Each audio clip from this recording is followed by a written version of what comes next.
Good afternoon. Good evening for some. Go buy a taco. I actually just had a burrito. I just had a burrito. Was gonna start at 12, but I woke up late and I needed to get food. So went down to the local burrito shop down the street.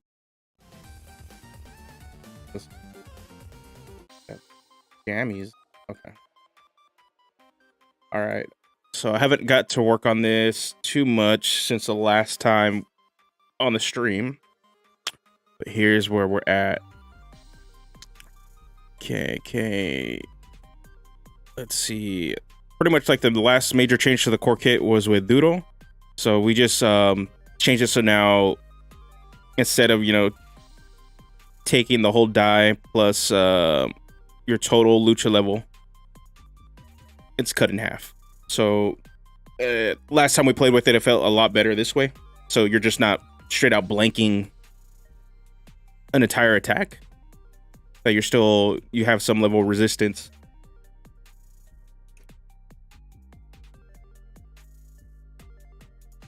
What's going on, Fallen? I just spent the last hour skateboarding for the first time in 15 years. Feels like my legs are on fire. Oh my god. I haven't skateboarded since I was in junior high. It's been a long time.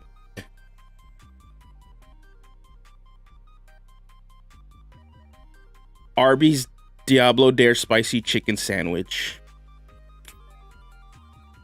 Hashtag not ad. Other than that, we haven't really made any like major changes to the core class yet. So far, when we've been play testing it, at least my play group, they've really enjoyed it. The feature that they've liked a lot is when you hit level 9, you get High Flyer, because it really forces you to kind of think how to get that extra bit of damage in, which has been fun. Other than that, yeah, core kit's fine. It's just subclasses. We had to fix up Bear Hug, and I'm probably going to go over and fix all these signature moves a bit and restructure and format them, because all of them are written in a way that, yeah, it explains that you have to expend Lucha die, and we can just put that as part of the requirement or like up at the top and say that's part of the cost to use it.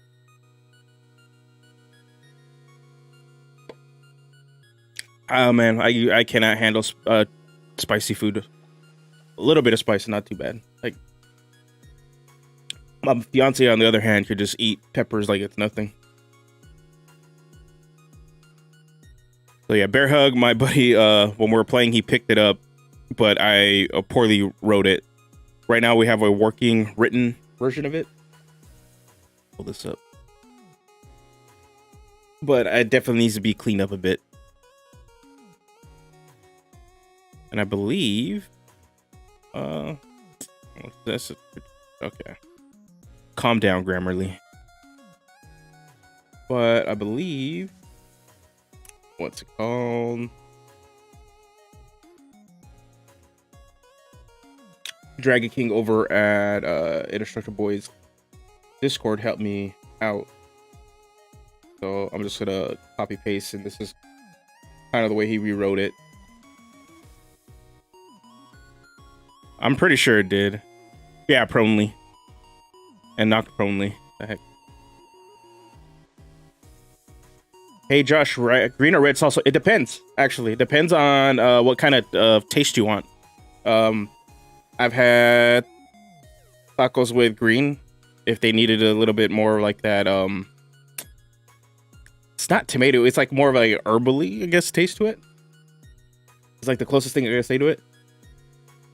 And red tends to have more either like a tomatoey, or in most cases red salsa is a hell of a lot hotter.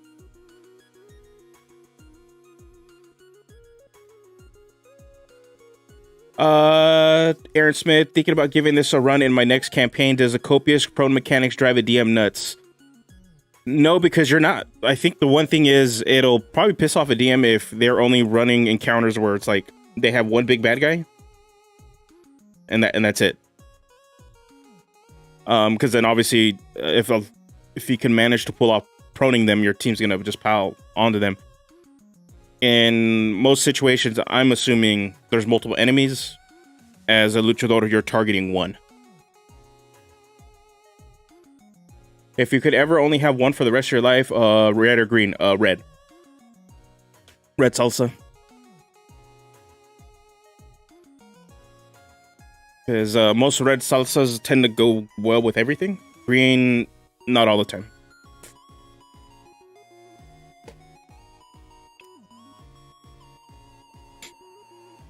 But like, if I'm gonna have any like green sauce on my food, guac.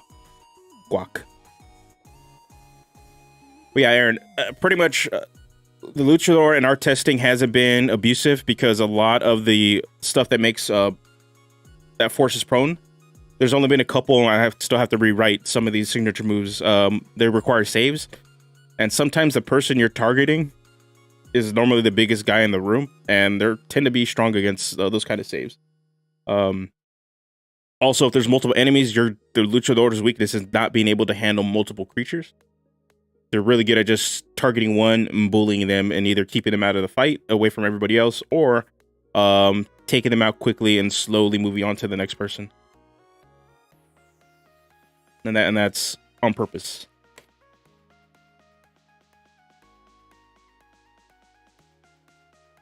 So yeah, other than that, we are in subclass mode. So yeah, we got 2 features we can do for the Feathered Serpent. What's it called? Mask of the People's Champion. We changed the starting initial feature to Shock and Awe. So when you pretty much it's messing with Bless and Bane as a kind of way to showcase you inspiring or putting fear into people.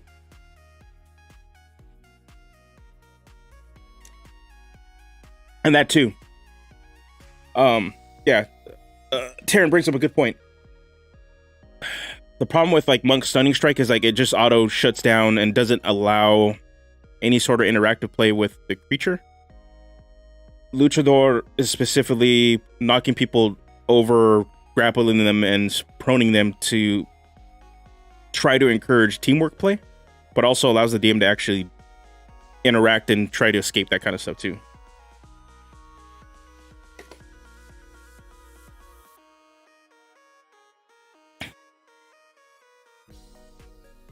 Isn't that already a show? Y'all ever think about selling everything and living in Canadian woods? Could even be sitcom with an annoying Wendigo neighbor. Harry and the Hendersons?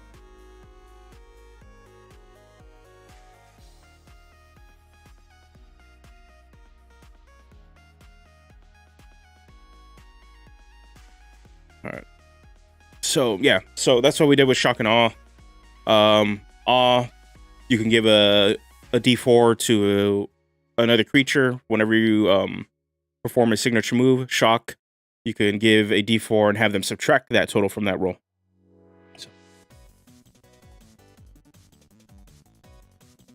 So yeah. Flavor of Love. Oh, that's terrible. Let's see. What I wanted to do for People's Champion is rework their defensive feature. I'm not necessarily too sold on just a flat damage reduction, but I don't necessarily have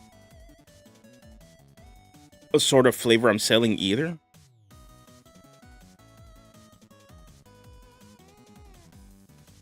Because in like Mask of the People's Champion is supposed to be your just generally generic lucha.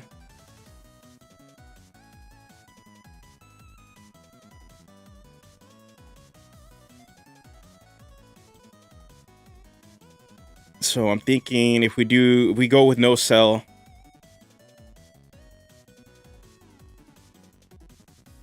or cero miedo, which means no fear. We go with either of those. Obviously, just grappling somebody and being resistant to damage doesn't fit that.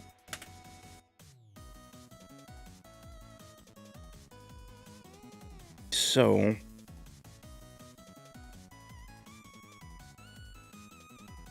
One thing I'm thinking of doing is maybe playing with the idea of smack talk instead. Since a lot of them are triggered off of Doodle, it would be awesome to have somebody one of these subclasses trigger or like do a defensive feature when using smack talk. So smack talk already is kind of like that tanking feature that as a bonus action, if they fail to save, pretty much they have disadvantage against hitting anybody else but you. So I'm thinking maybe get a little bit of a bonus for yourself whenever you smack talk them.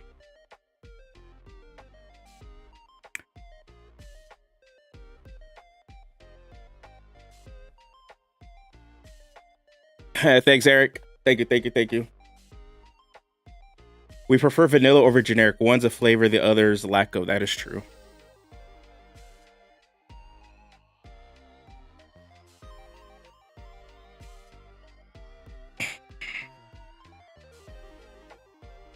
I try to think of the lore bar when I'm writing the vanilla subs. What's the luchadorius luchador?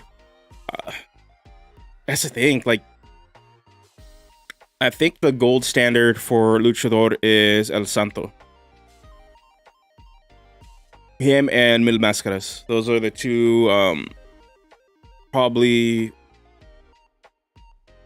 widely known, especially throughout Mexico, but also here in the States. I believe both of them are like WWE Hall of Famers too. But in general, it's a bit of the high athleticness, theatrical stuff, and being able to do some of the high flying moves. But unlike in America, or pretty much a Western world like professional wrestling, where the hero, the face, tends to be a brawler, and then the villains tend to be a little bit more technical, grapplers. It's flipped in Mexico. So with Lucha Libre, the good guys tend to be the ones that are more about technical grabbing, and then the bad guys are the brawlers.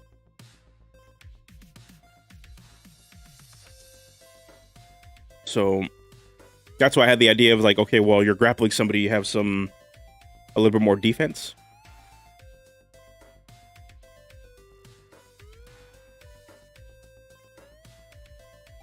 Since this was going to be our vanilla go-to option, I was like, okay, while you're grappling them, you get defense to some physical damage types. From how it sounds, something like a signature move, but you ignore subclass base prerequisites could easily slot into for 6. It's true. Because right now, the way I'm looking at the scaffolding, it's like 3rd level. Prosive Crow, thank you for the sub. Thank you. Right now, it's like 3rd level. It's some sort of roleplay feature. The big showy subclass feature that kind of dictates what you're wanting to do. 6th level, a defensive feature. 11th level, double down on your playstyle direction, give you a boost, and then 15th level, that's like the finishing move. That's what I'm playing like right now on all of them. I definitely want to mess with this one too. Dauntless Roar. I'm not sure that fits well. It's flavorful for this subclass, but not fairly fits within that structure.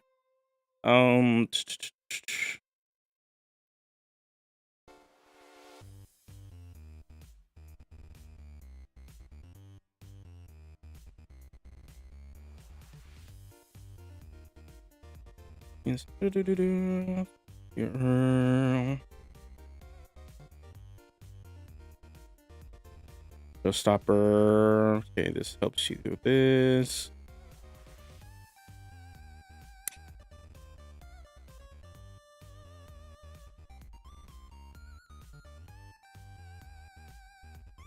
Okay, pinfall.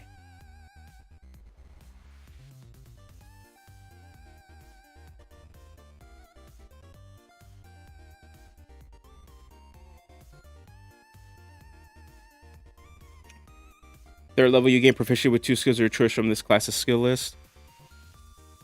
Would that replace Showstopper? That's what I have for its skill-based thing. You have natural magnetism that draws the attention of those around you. You have proficiency in persuasion skill. Whenever you make a charisma check, you gain a bonus to the checks equal to your strength modifier.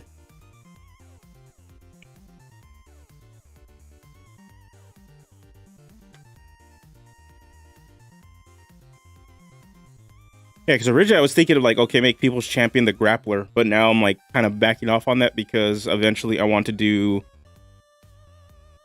like an electric grappler, like inspired by Blanca a little bit.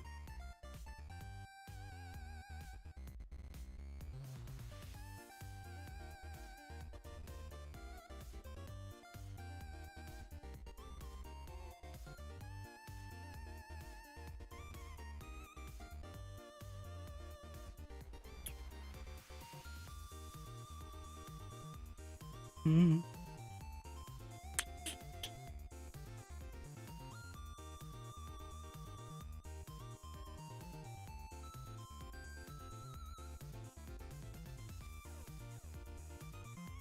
Tied into a situational. Mm.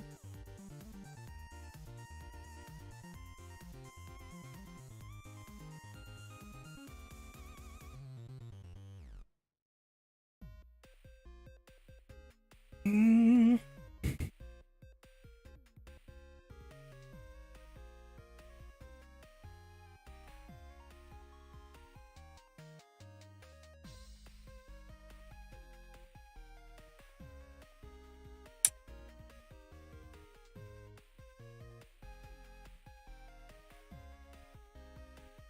I'm trying to think. When you make an ability check using charisma as a display your physical prowess, you gain.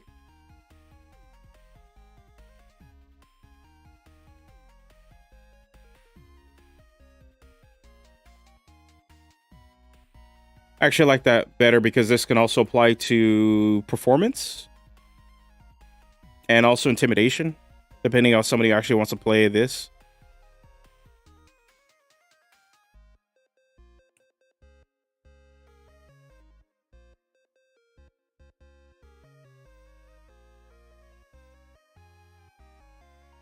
Uh,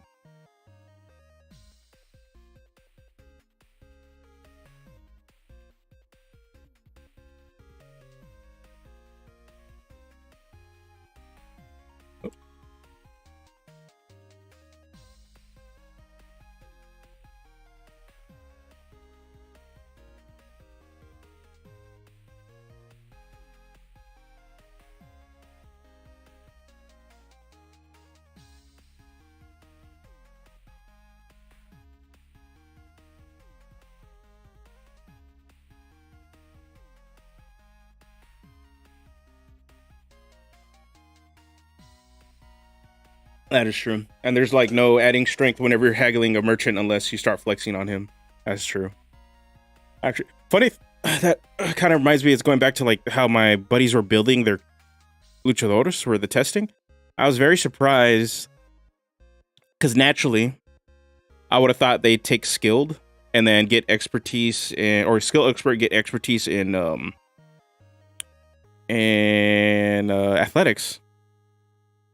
They all like a lot of them opted to either not take any feats, or if they did take the skill expert feat, it was in performance, which I thought was funny.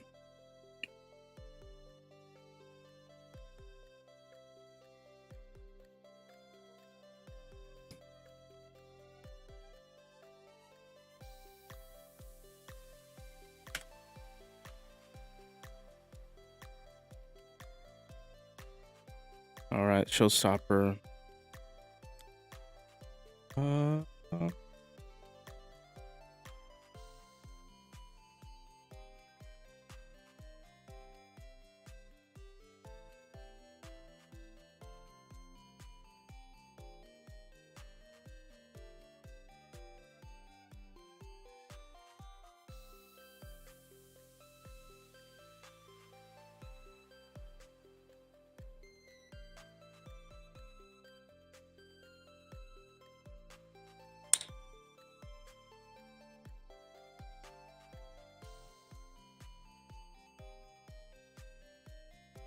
I think if we did, for me, no sell just means like you kind of just withstand the entire hit.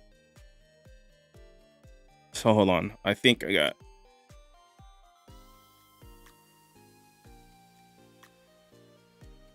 We'll split these up.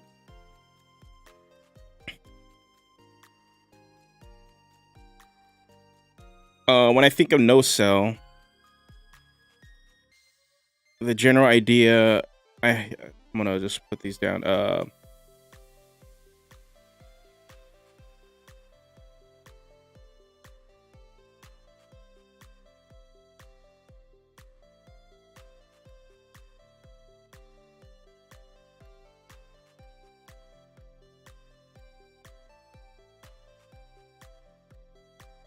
Yeah, when I play tested it, we did it at level 10. I didn't even take any feats. I just wanted to bump my strength up to 5, all the way up to 20 if I could, and it felt perfectly fine.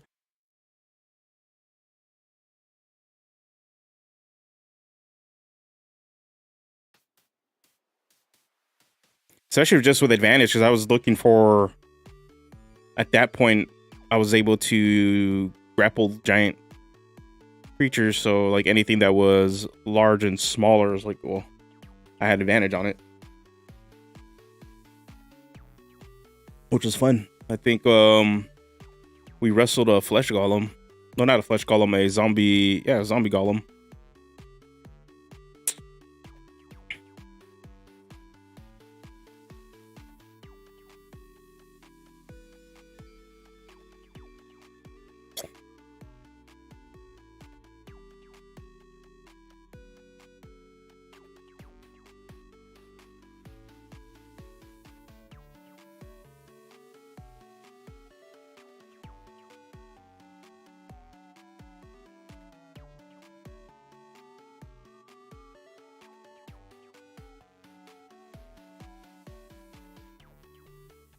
Yeah, and one thing, the only thing I saw my cousin who played tested, he played and it made sense why he took this feat. He played Mask of Tooth and Claw. He went like the whole animal route, and then what he ended up doing was taking mobile, which I'm like, okay, that makes a lot of sense. Hey, what's going on, Daryl? You missed Eric asking about favorite salsa options between green or red. You missed it.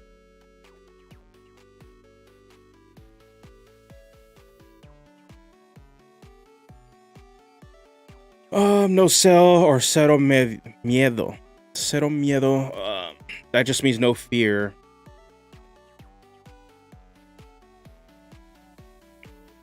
But I know you're used to green salsa, right? For me, both. It just depends on what I'm eating.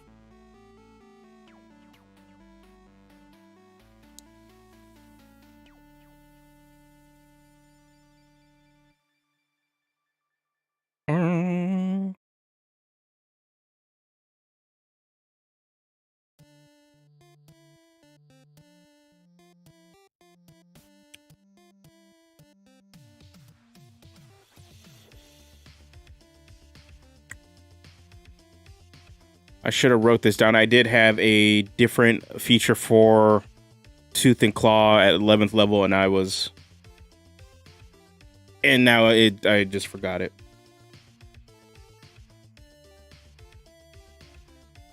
We got the truffle hot sauce here in Tulsa that has legitimately made me feel like it was going to have a heart attack. Oh, like my tongue has a limit. Like, I don't get how people can eat like super hot sauces and be like, yeah, like that's what I want to do when I'm eating. Just kill my taste buds and just sweat and feel uncomfortable. Yeah, I like to enjoy my food. The worst salsas have to be Japanese commonly. But Japanese don't really have salsa. They have hot sauces, but and even then, their Asian hot sauces tend to be on a different level. Asian hot sauces are no joke. There's a deeper level of complexity and pain in Asian hot sauces. Nah, bro, I'm not going no barrio. Not here. I'm good.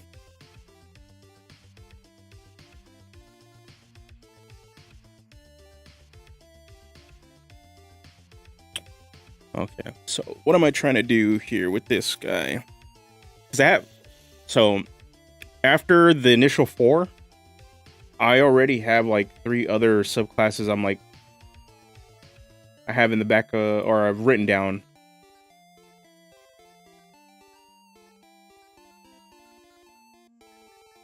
So I want to do a tag team based subclass, then a lightning based one, and then one devil one, a fiend. The fiend one is going to be all about smack talking because I want them to be a little more the face and making deals and stuff like that. It'd probably be a subclass that's also good for like that side ring and pretty much henchman that's always on the side, your manager. That's how I see the fiend inspired subclass going. The lightning one I have in mind, that's going to be all about grappling and just like shocking the shit out of somebody. Excuse me.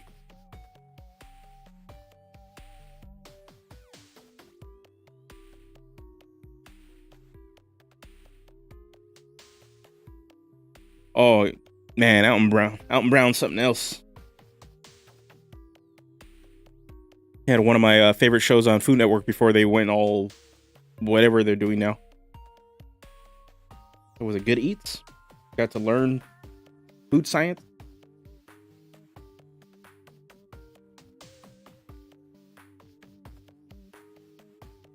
Okay, so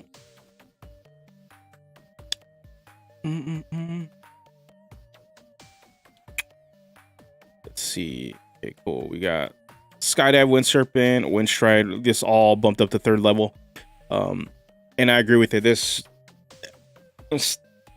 I agree with these changes that you suggested, Terrence, like big time, because I think what I was struggling with this subclass is I was filtering out all the play style throughout the rest of the class, and instead of giving you a lot of it up front, so you can actually do what you want to do. So now all we really need to do for this subclass is get subclass features that help continue to support that subclass.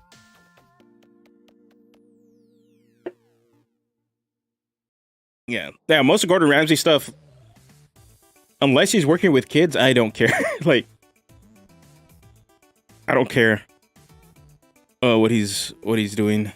It's just yeah, like when it comes to like his other stuff, when he's working with kids and stuff, it's probably his best content. Probably not the most entertaining. Obviously, people like to see that dude just rip into roast others.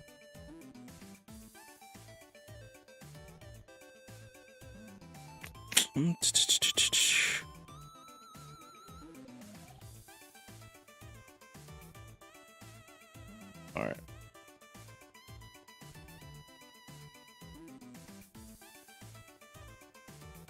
Yeah, that one's identity felt very quick and range position control, but all that got dished out. Yeah.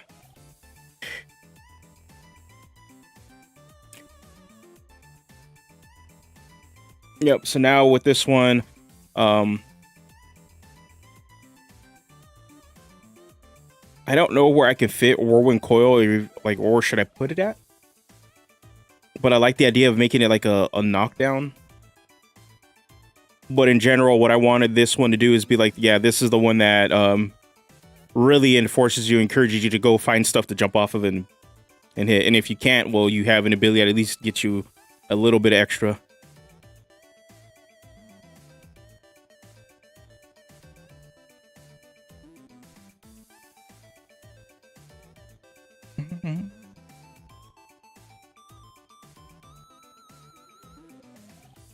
Thinking.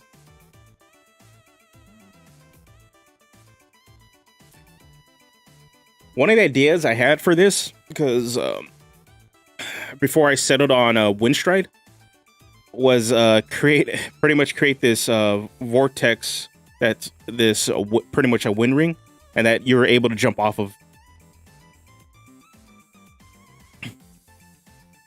So anybody that's stuck it like in there in the ring, you had pretty much were able to kind of just use the wind to actually jump off of and do all your high flying stuff.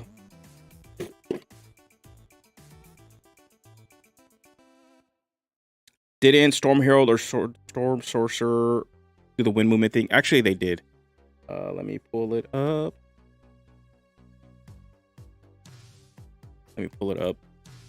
The it was a Storm Sorcerer they had whenever you do, I think it was lightning or thunder damage. You could add when speaker tempestuous magic. Yeah. As a bonus action on your turn to cause whirling gusts of elemental air to briefly surround you immediately before or after you cast a first level spell or higher, you can fly up to 10 feet without provoking opportunity attacks. Oh, that tempestuous magic.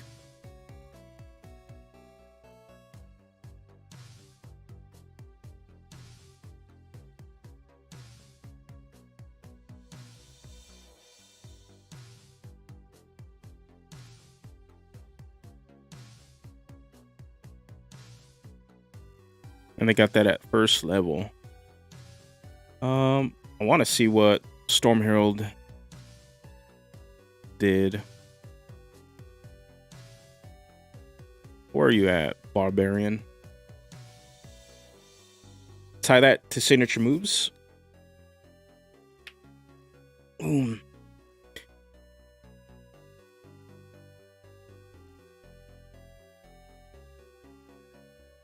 It wouldn't be a bad idea to change Wind Strike to that and pretty much do that like whenever you do I'll pull it back up again. I want Storm Herald. Pull up. And it might be a cleaner way of doing it. Storm Sorcery. Well, obviously I don't want it to jump, right? Or I don't want it to fly. We want it to be able to jump and stuff. Because we get no benefit to flying with the class at all. Starting at first level, you can use your bonus action on your turn to cause whirling gusts to briefly surround you immediately before or after you cast a first level spell or higher.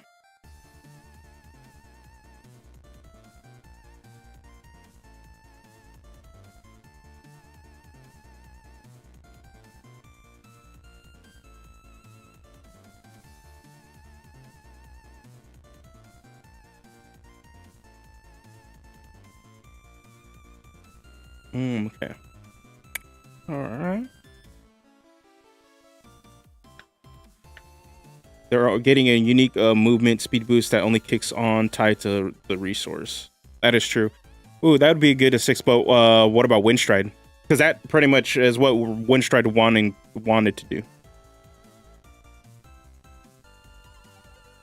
All right, because we get a bonus action dash. And whenever you use that dash action, it doubles the jump. Pretty much you don't take falling damage and you don't provoke opportunity attacks. Yeah, Sorcerer got it at first. So that's why we have Wind Stride. But tying it to a signature move.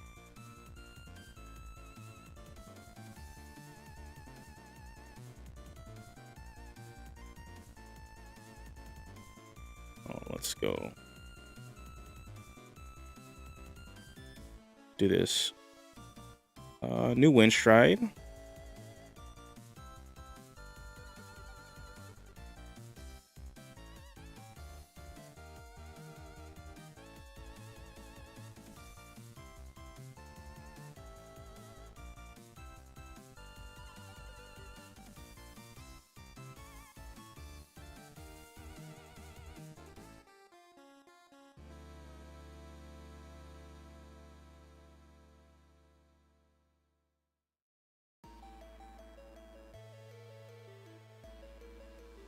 Yeah. Yep, they do.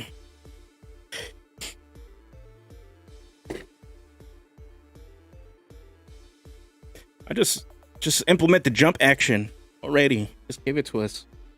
Solve all this. Because you can be like, you get to use the jump action as a bonus action. Bam.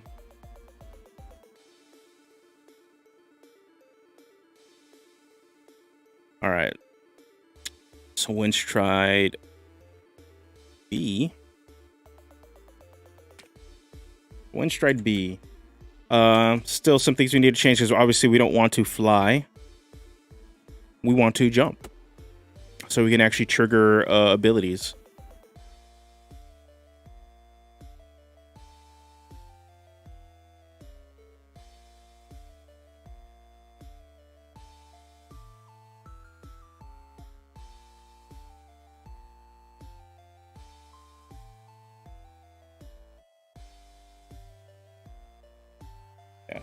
Yeah, I know a lot of people are hyped up for the UA. They really want to see mages, but I don't. Like, spellcasting's fine and all, but it's like there's not. I want to see what they do with the warriors, but it's also because I'm a tank main, so I really want to see what they do with that whole block of classes. Because for me, that's going to be the most interesting. Because spells are spells. Yeah, spells can do cool stuff. They tend to be the things that break and stretch the rules of the game. But I like the fact that marshals have this have to play within the lines, and it's sort of like, how do you get close to almost breaking it in a way, and do fantastic stuff with, without actually touching magic. That's always how I've been drawn to marshals a lot. So I really want to see what they do with the warrior class, especially monk, because of all the proposed changes.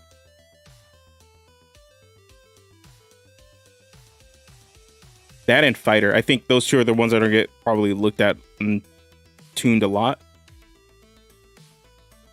At least in this first pass, and see what actually gets given.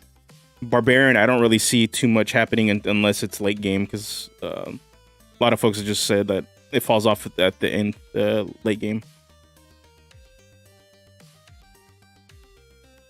Yeah, that's why.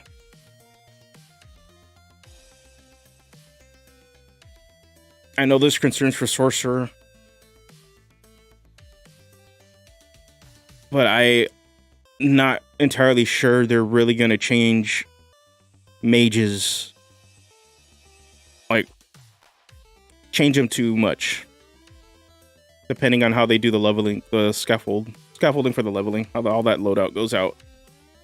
If each block has their own level progression, or everybody's going to do a new standard.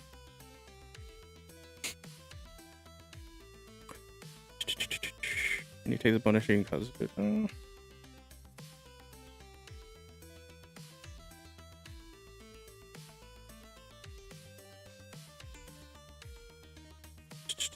What the heck?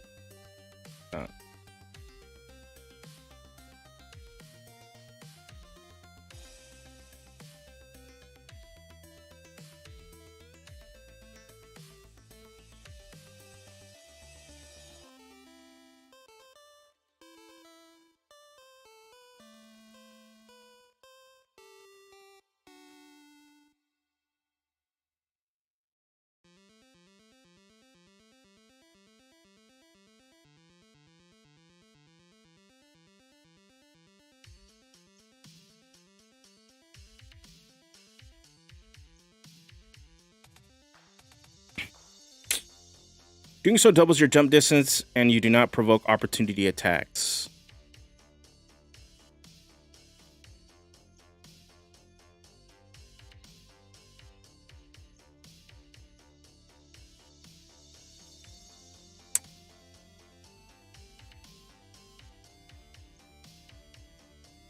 So the only thing is, this gives you you move an extra 10 feet.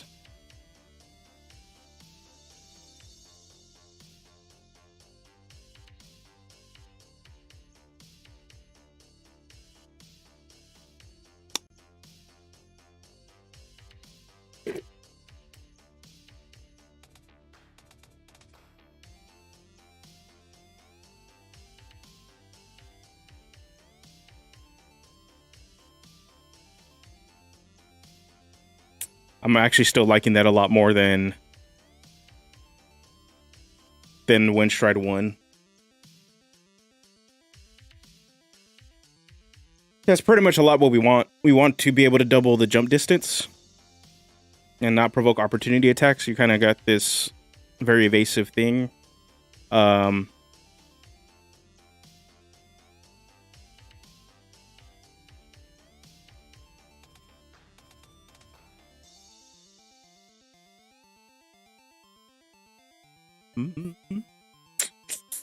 Okay. Yeah, I like this a lot more.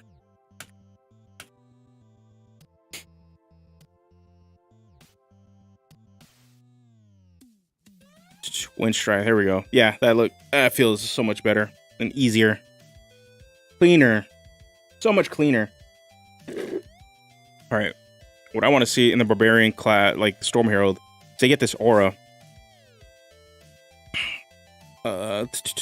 Extend whatever the aura effects.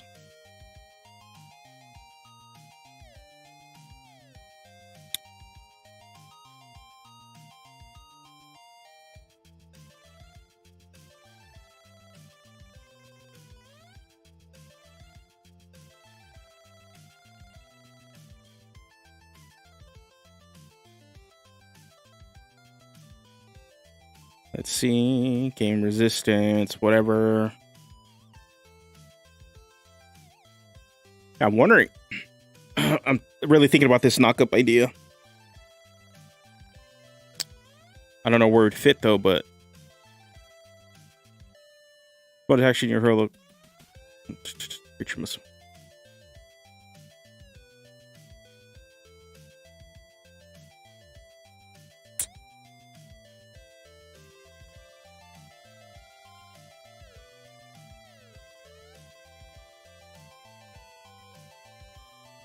Excuse me, keep burping. Let's see. Let's see.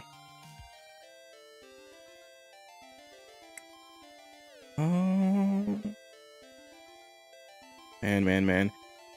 I want to see what other. Let's go look at the rest of this one. Resistance to lightning damage addition when you start casting a spell at first level or higher. That deals lightning damage. The thunder damage erupts from you. The eruption causes creatures of your choice that you can see within 10 feet of you to make equal to half your sorcerer level, so additional damage. Okay, we get that. Storm Fury. When you get hit by a melee attack, you can use your reaction to deal lightning damage to the attacker. The damage equals to your sorcerer level. The attacker must also make a strength saving throw against your spell save DC. On a failed save, the attacker is pushed straight line. Wind Soul. Gaining flying speed. Okay. I want to look at Tempest Cleric.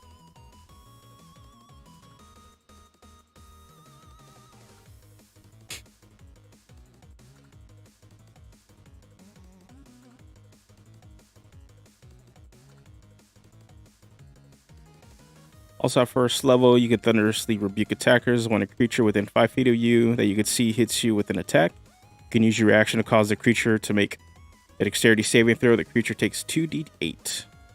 Lightning. Okay, yeah, that's just the Force Reckoner effect. Thunderbolts. Nothing really about wind.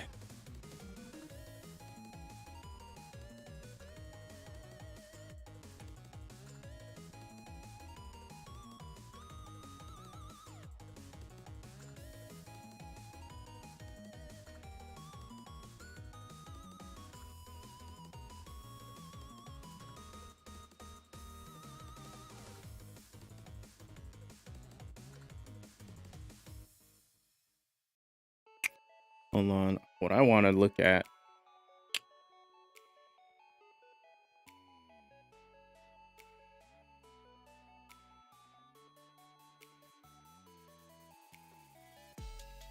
Some names or some stuff.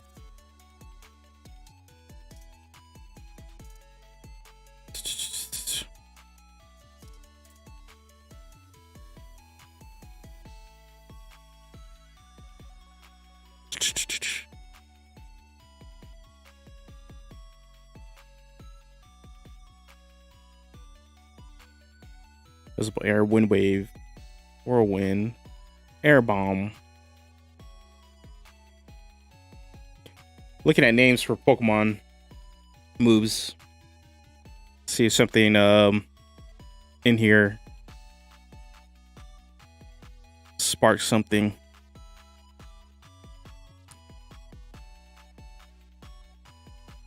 Macro burst, trade wind, night wind, thermal, air raid. Cloud crash, wind cover.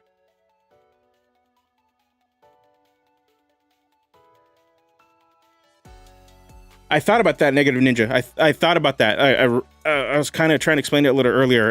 One of the ideas was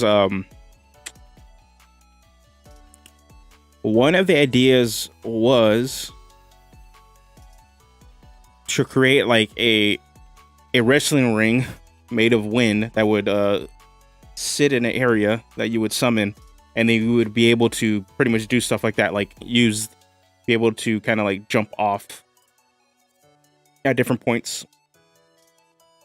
That was one idea.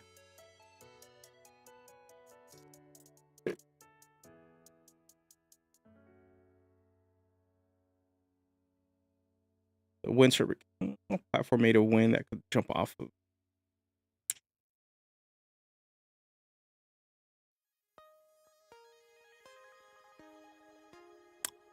I can see that as a 6th level feature.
Something basic on this one. You can use the doodle feature against ranged attacks, so you can see.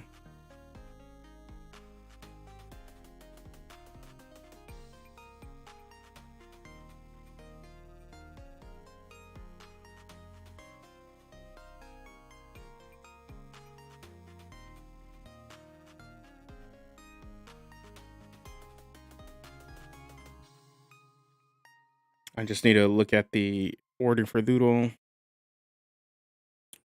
No, find your love in U City. We're going to just report.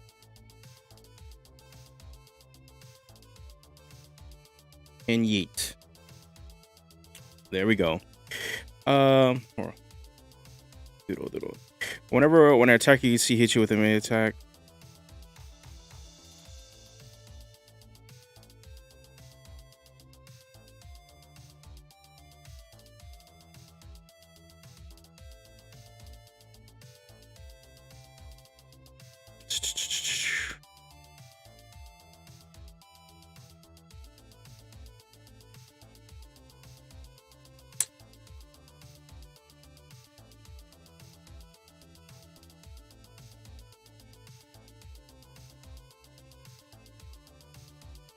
Oh yeah.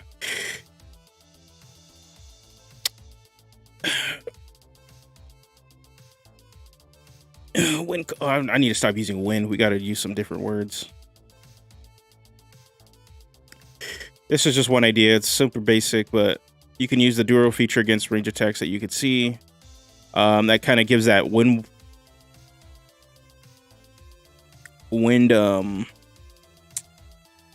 wall sort of effect.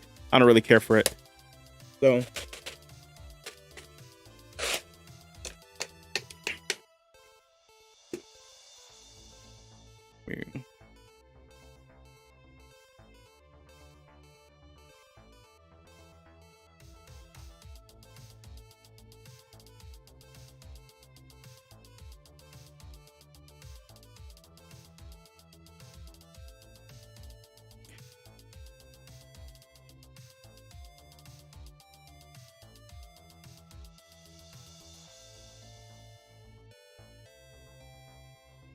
yeah, that's what I'm thinking. I'm trying to figure out where I would place it, but I can see this at level 6. Since we already kind of have the movement thing for Wind Stride here at 3rd level, but based off of this, because unfortunately, obviously the sorcerer's thing gives them flight. We're not really giving additional movement here. We're doubling the jump distance.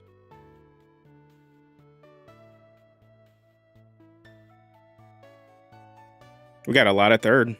That's why. Like 1, 2, 3 things right now. Let's remove the movement and add a little bit more to it at 6.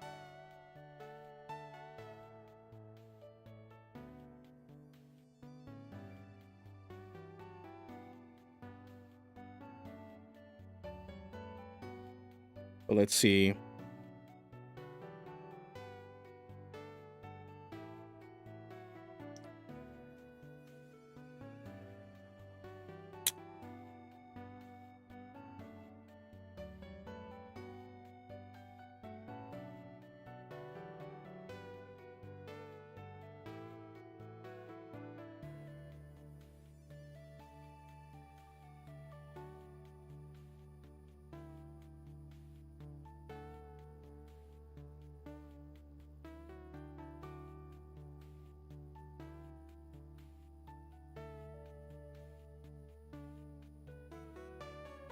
Okay. All right. I'll figure out the name, but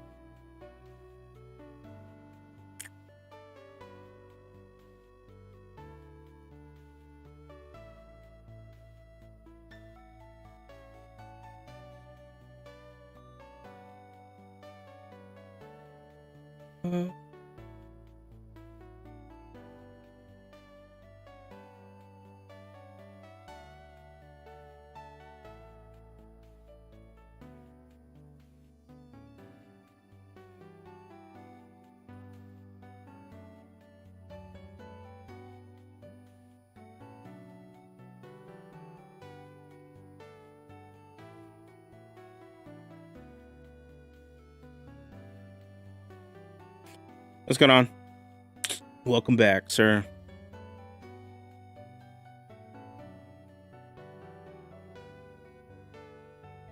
I stayed up like way too late last night playing Overwatch 2, by the way.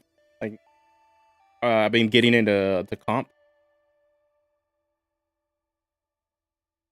Man, it was really, really back and forth last night on all my comp games. But I finally placed on all 3 roles because the way they changed comp was what they do. They changed it so that you have to rank in each different role. Ooh, Buster Squall. Ooh, I like that.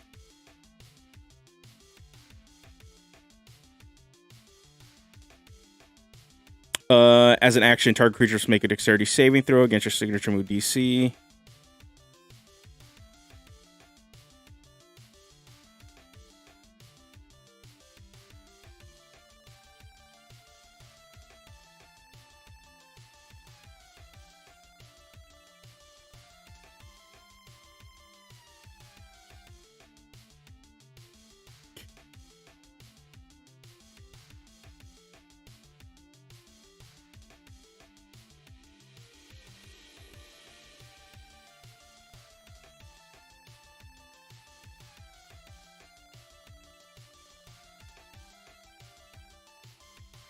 What's going on, Phil?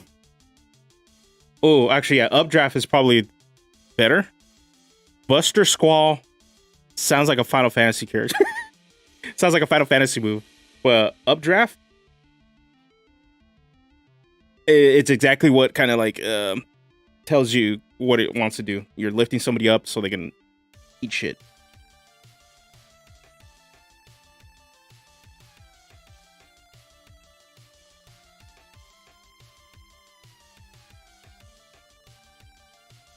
Actually, the trade-off of it being a deck save rather than a contested check is actually ever so slightly weaker than trying to shove or grapple.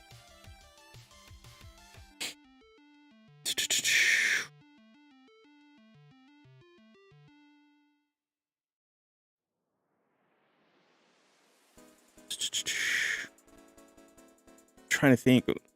There is a way. How did I write it the original way?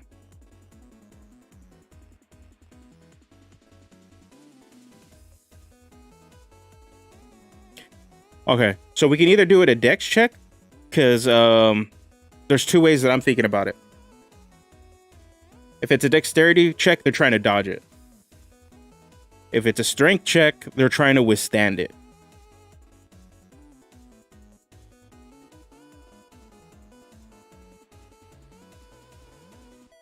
And I'm here for both, because I think both of them work.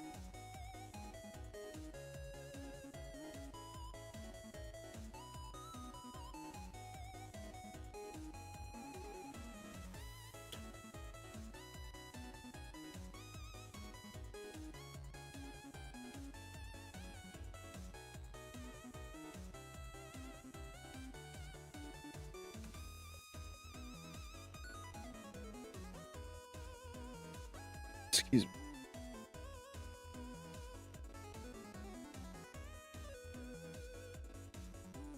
Yeah.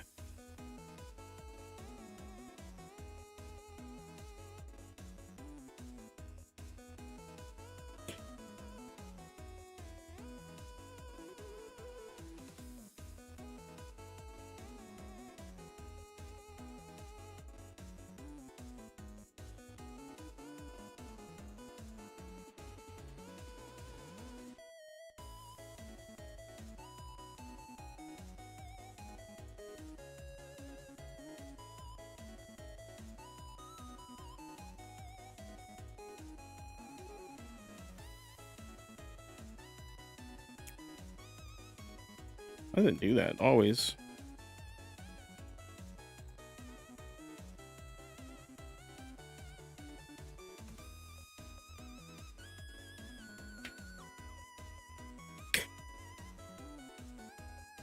That's true.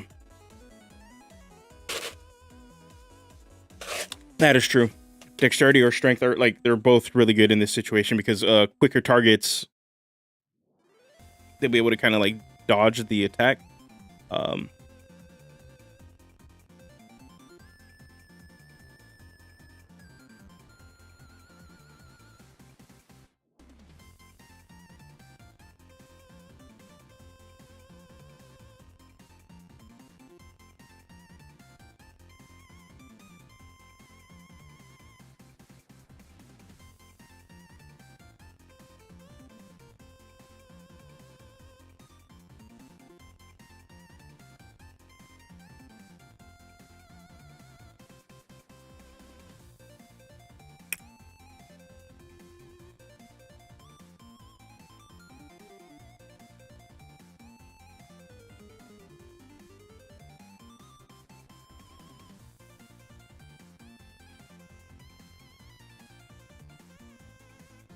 Since remove DC on a failed save, they lifted 10 feet into the air.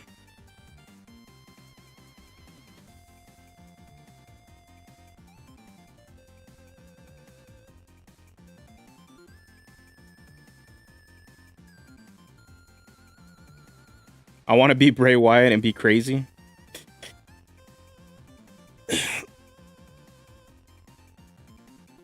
Ever since I worked on this class and actually was looking up wrestling stuff, I was super out of touch with what was going on with WWE, but now that all that stuff's in my algorithm, I know who some of the main people are.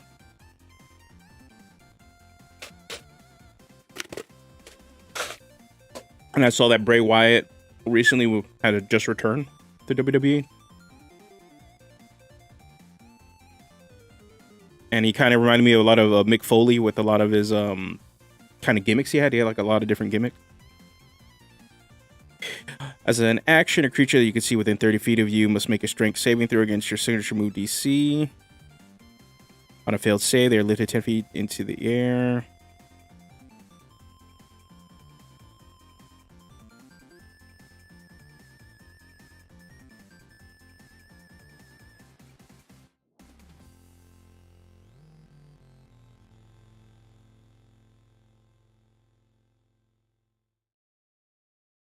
Are knocked prone.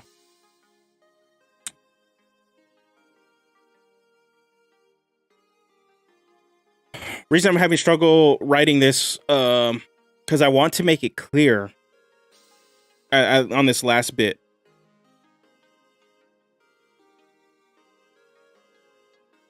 That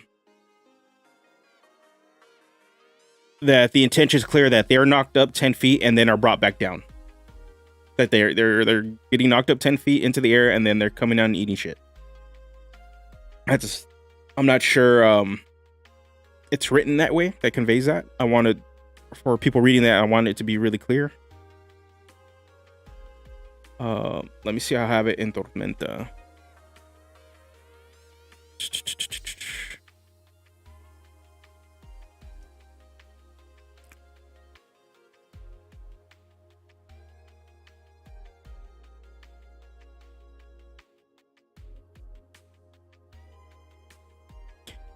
On a failed save, they are lifted 10 feet into the air and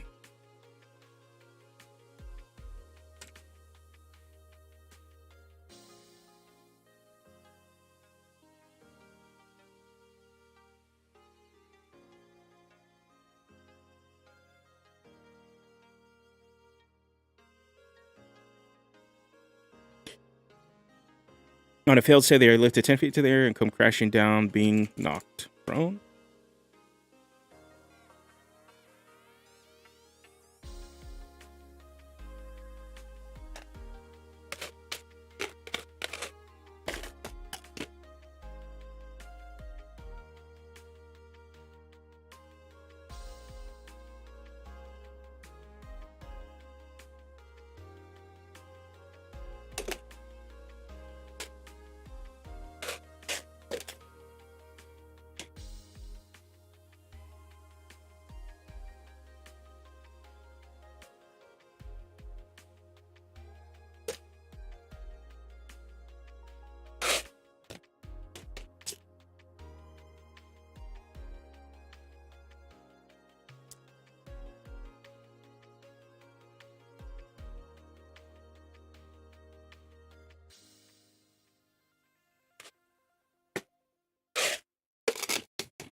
Get rid of Whirlwind Coil. I like Updraft. Wind Cover's kind of boring.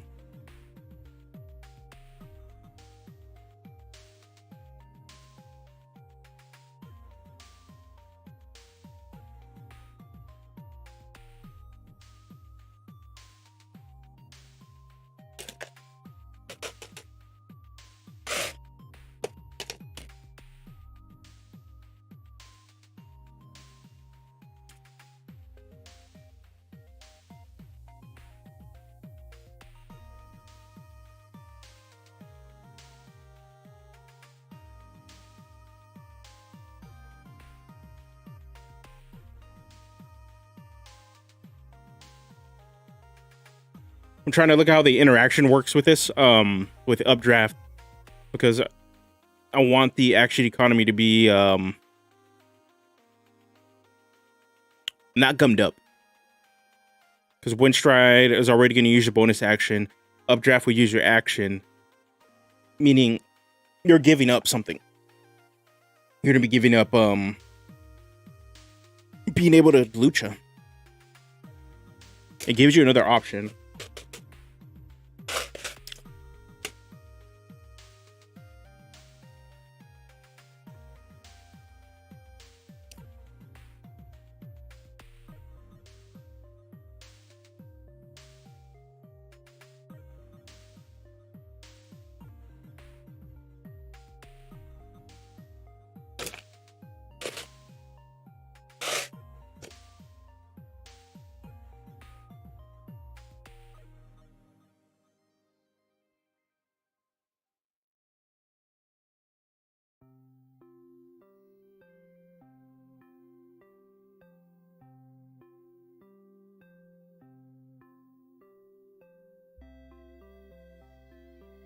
Dang.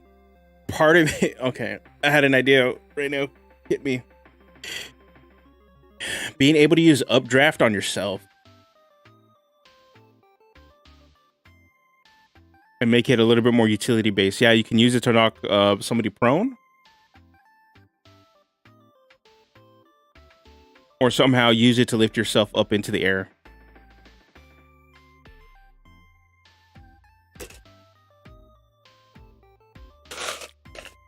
Or even an ally.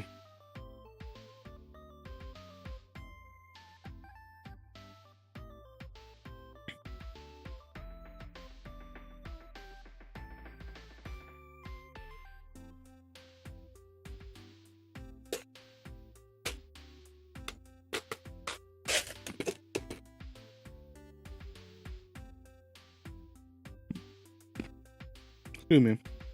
Okay, we have this idea for updraft.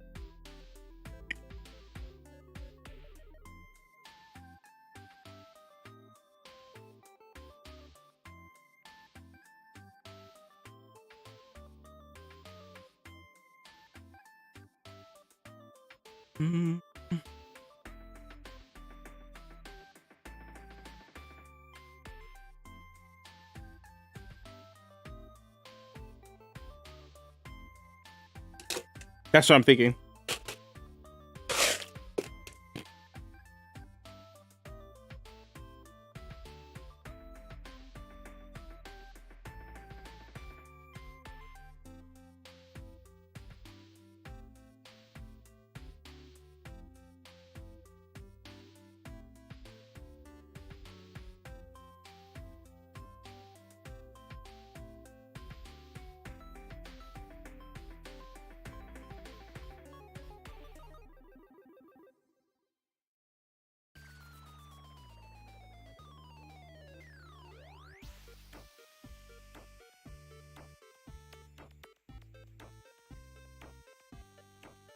Thinking this is A. Hold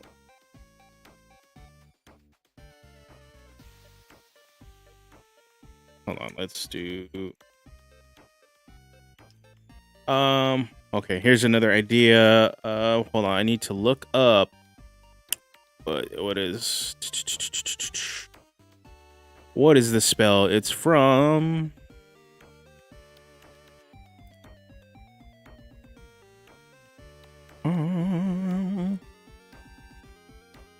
where are you at? Spells. Okay.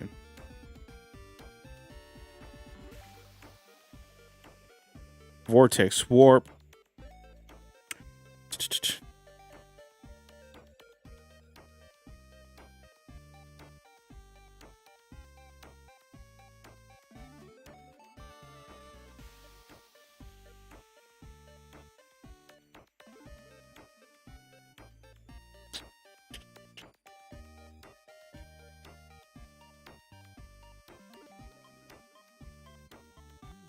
Nice.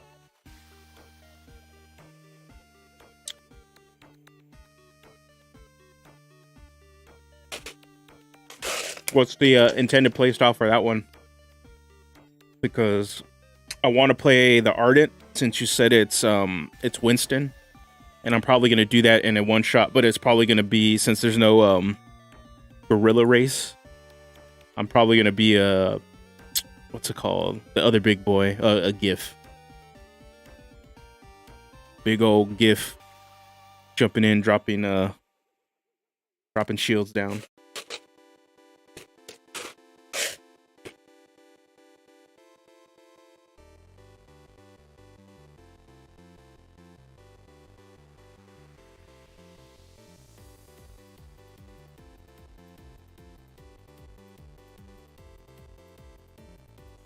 Let's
Oh, that's sick. That is sick.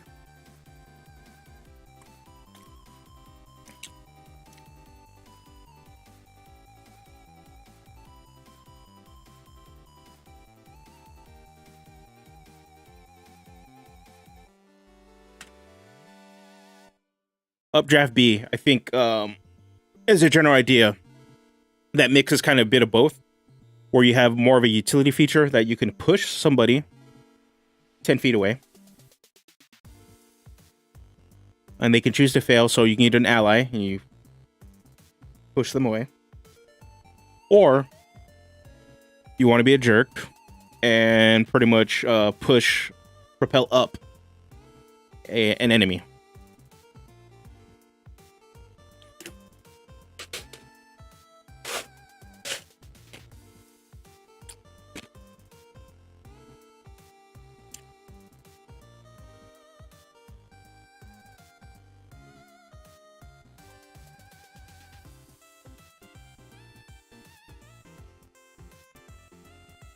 I'm not sure if I want this as an action.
Okay, hold on. I'm thinking.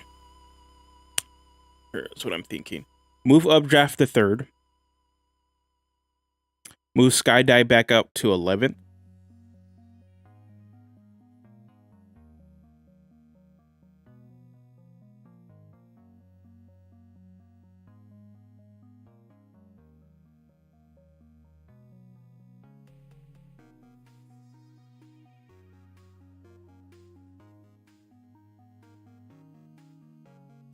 Move this to 3rd. Move sky to 11th.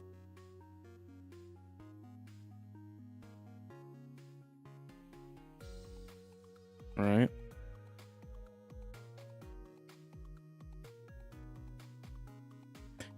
Move this to 3rd. Replacing skydive.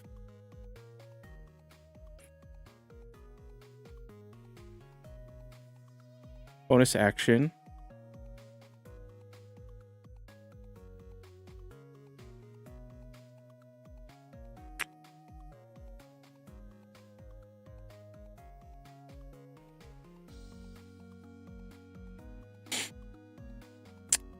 Let's see.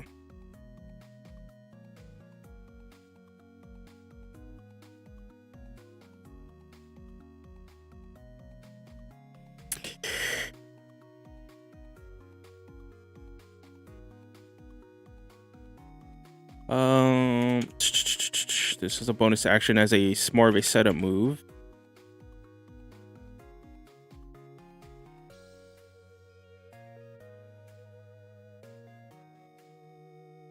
What I'm noticing.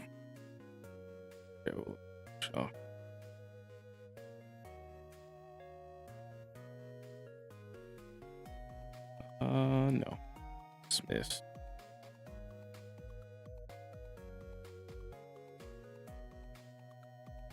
Okay. Ooh, I know all these other ones get an additional signature move.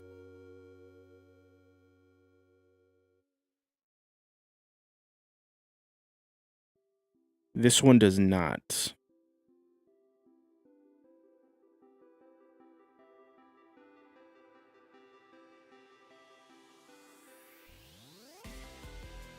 Actually, that might be the trade-off. The very fact that you don't get a signature move compared to the other ones.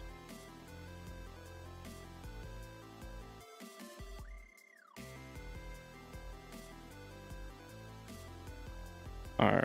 We got a lot of stuff competing for third level, but that might be the thing. All the other subclasses do get an additional feature at third level.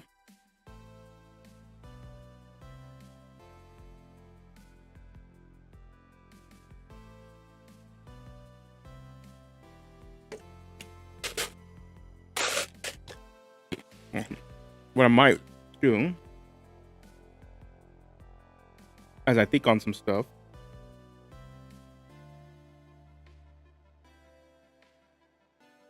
let's move to another subclass. I'm not sold on this, like this.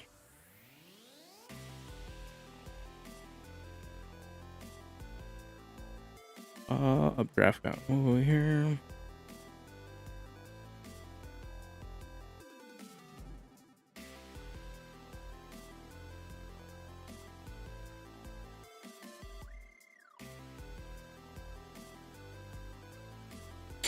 Yeah, your mask is infused with divine feathered serpent. Yeah, that's something I could see. What can handle? This can get handled with backgrounds because it's not really adding too much of anything.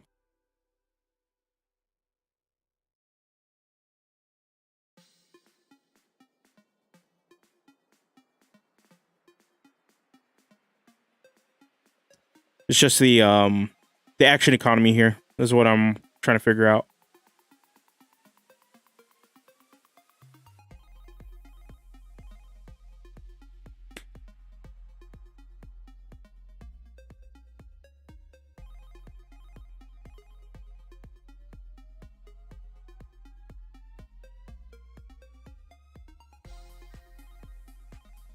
So right now these both use a bonus action.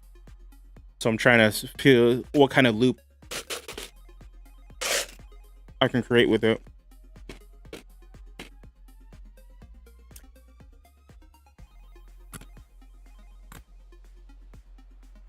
Or I can just leave it as is and be like, yeah, you got to figure out what you want to use at that moment. You either want to lift somebody up or you want to run around.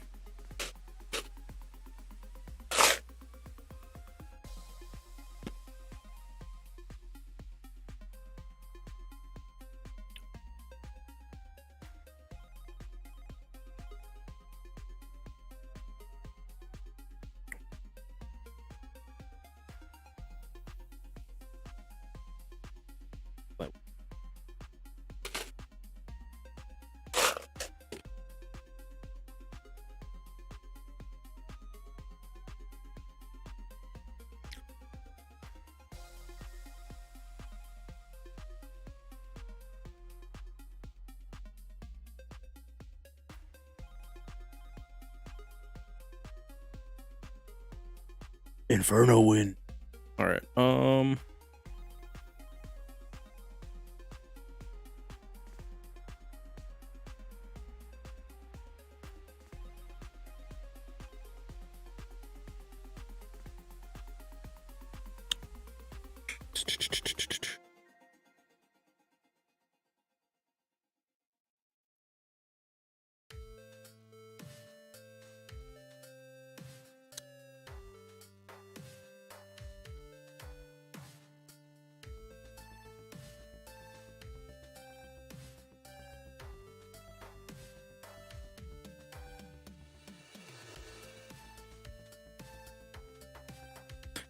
It's so boring, but it makes sense that range attacks would struggle to hit you because of the wind.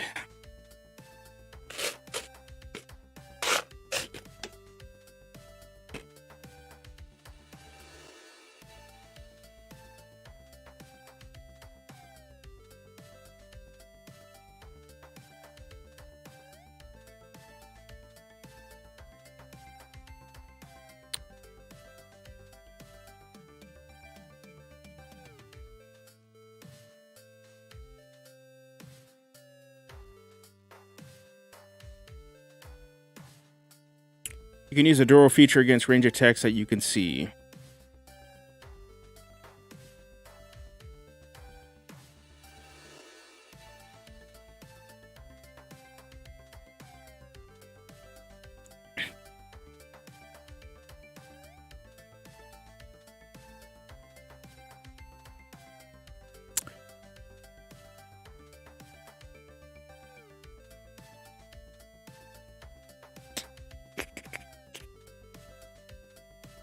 Let's go look at the Rune Knight.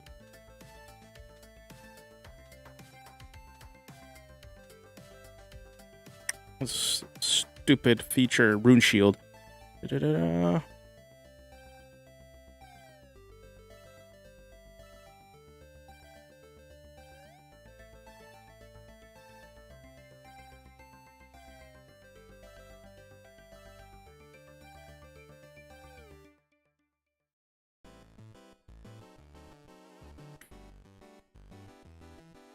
You can use the Duro feature against range attacks that you could see that target you or an ally.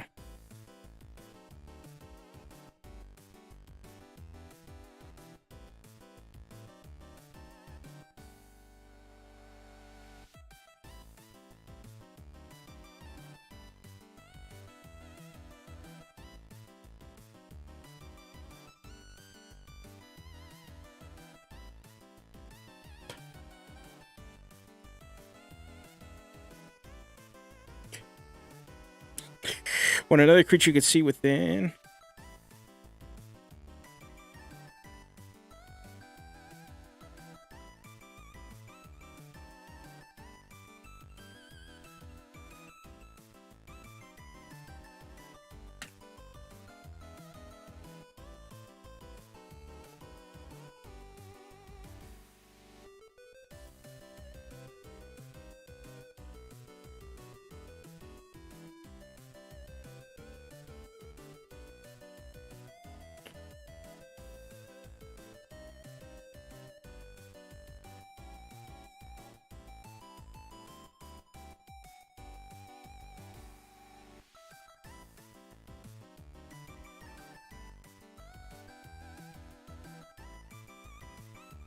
I don't know which one sounds better, but pretty much they're both saying the same thing. When you or another creature you can see within 30 feet of you is hit by a ranged attack roll, you can use your Doodle feature. So that just expands it and allows you to use it to help protect another ally, but only against ranged attacks, since it's like you sending a sort of wind thing. But also you can protect yourself against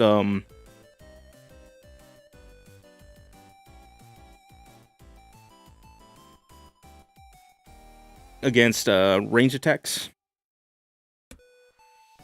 And since this eats up your reaction, and it eats up Luchador,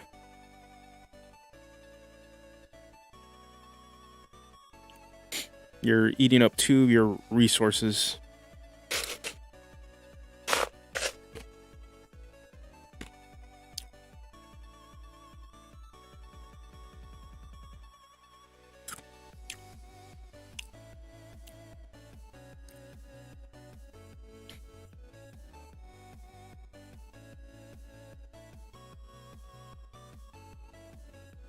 Ooh. Here we go.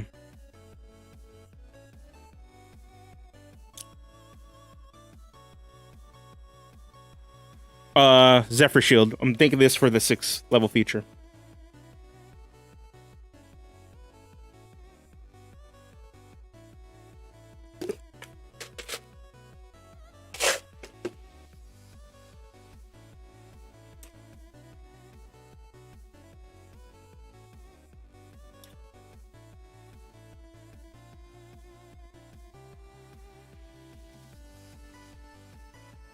Might have had it too low, but right here.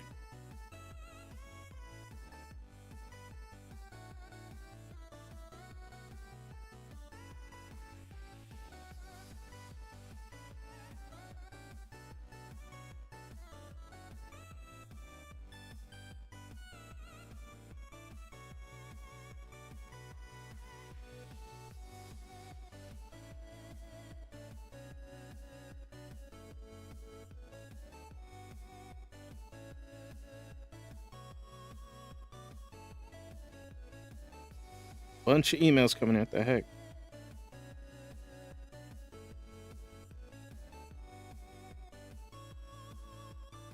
Getting all these political emails right now too.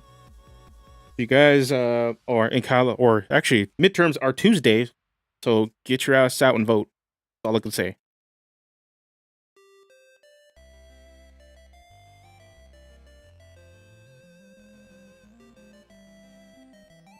When you or another creature you can see within 30 feet of you is targeted by a ranged attack, you can use your reaction to send a blast of a sudden wind at the missile.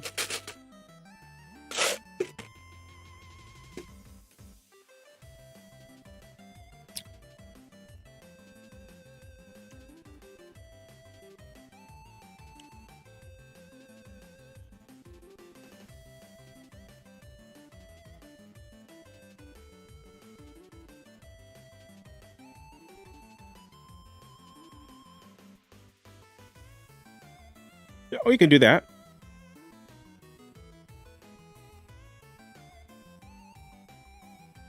Forcing attack to be made with disadvantage. Oh, that's another way. Instead of just straight up damage reduction.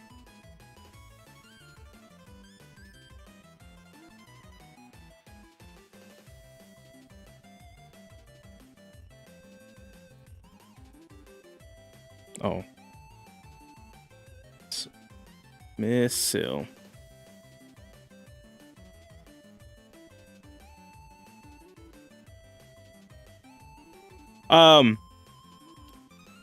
That's the general idea I'm playing with, that the 6th level feature will mess with Doodle in some way. That there's going to be, it allows them to approve it. The only one that doesn't do it yet is, the Undead subclass. It has its own thing going on for it. That's a defensive feature. But so far, Mask of Tooth and Claw, it has a way to improve it. And then I want to do something for People's Champion.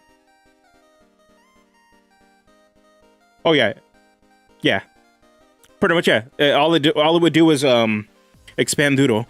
So Doodle right now only works for melee attack. This would expand it for this subclass to be able to use it on an ally or on a self against range attack. And even then, we reduced how much damage it reduces now. So it's like half your level plus a Lucha die. When Lucha dies, you're only adding an additional d6. That's it.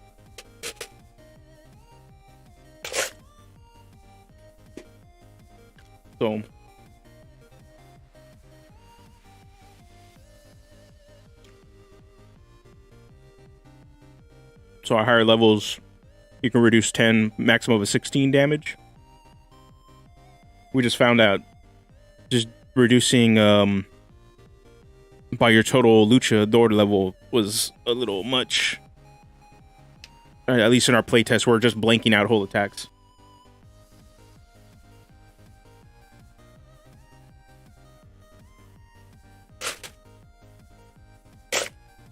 Boom.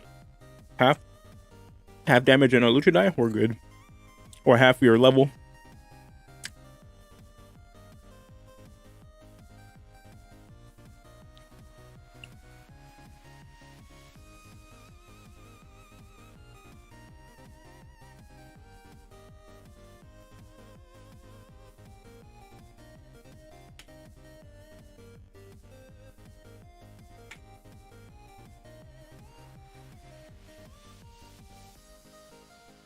We'll go back to this. I got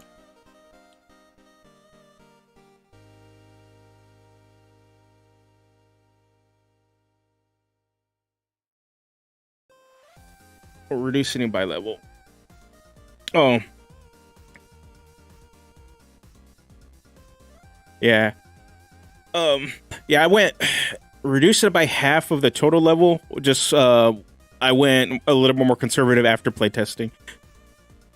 Just because I saw, and my DM didn't complain about it. He didn't even care. He was just like, "Oh, okay, it's doing this," and I'm just reducing a bunch of damage, and which felt good. But me and the other players were just like, "Man, we're blanking full attacks. What the heck?" It's like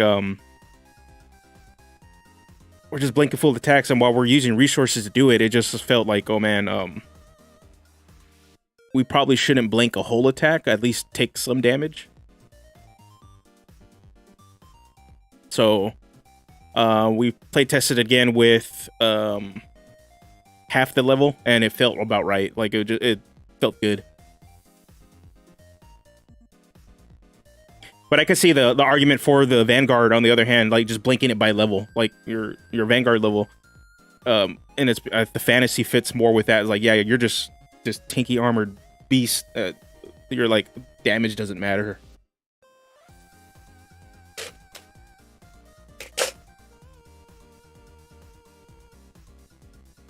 For me, the fantasy doesn't fit that for the Luchador. But for Vanguard, hell yeah.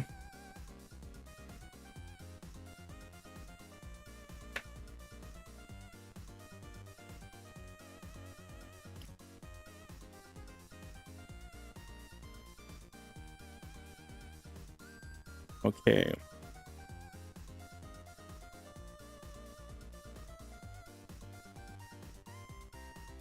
All right.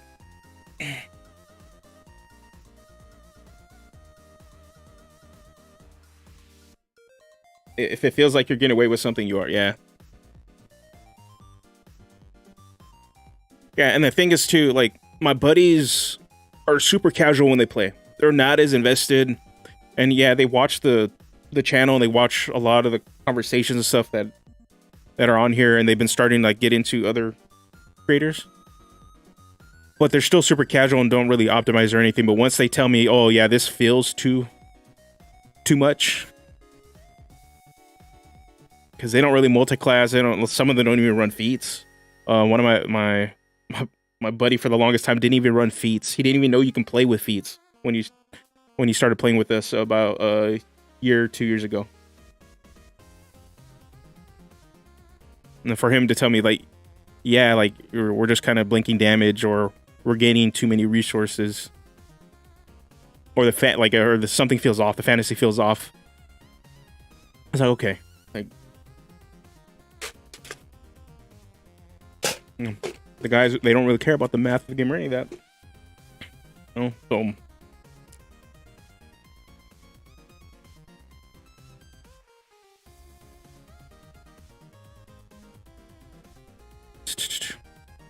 what are we wanting at 11th level? We want another kind of like power spike upgrade.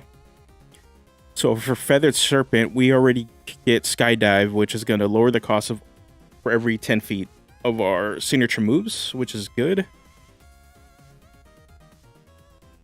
Excuse me.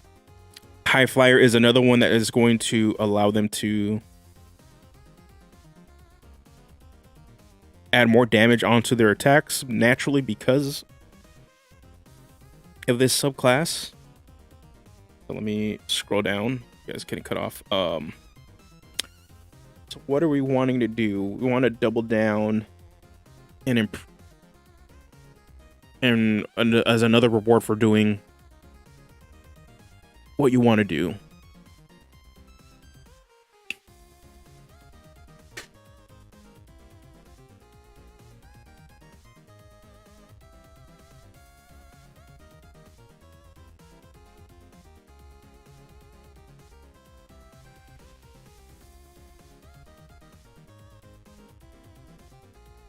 And then after this, we will look at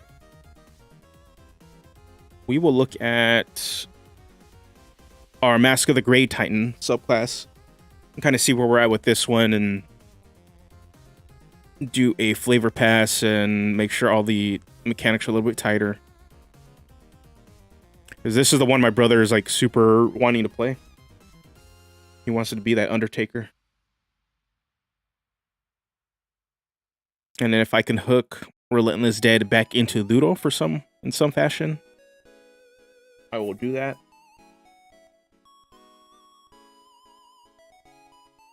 Trying to think, 11 level feature. What do we need?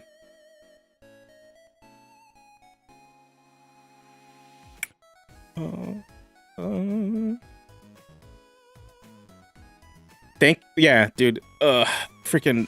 I was looking at Magic the Gathering cards for the name of before I came up with Tooth and Claw, where I settled on it, and then I was just clicking around. Then I saw all the Titans, and I was like, oh yeah, no brainer.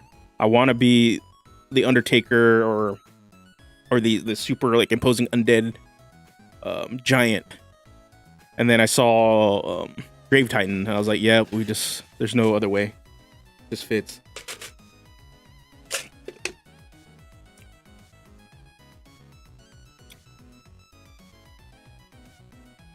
It's called there's Inferno Titan, Frost Titan, Primordial Titan, and then Sun Titan. Knocking stuff up higher means more damage. Oh, that wouldn't be a bad idea. Just expand Updraft.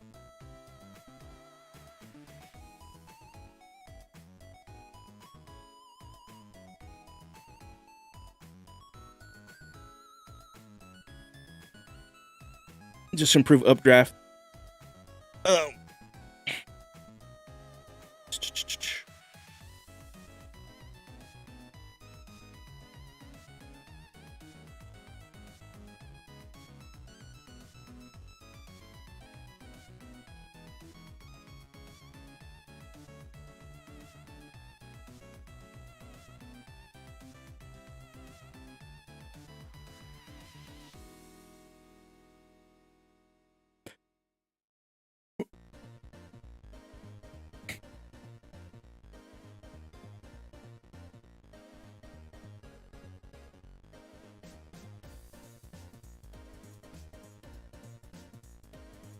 Yeah, that's why I was thinking up to 20 feet. Yeah. I don't know. How is this normally written?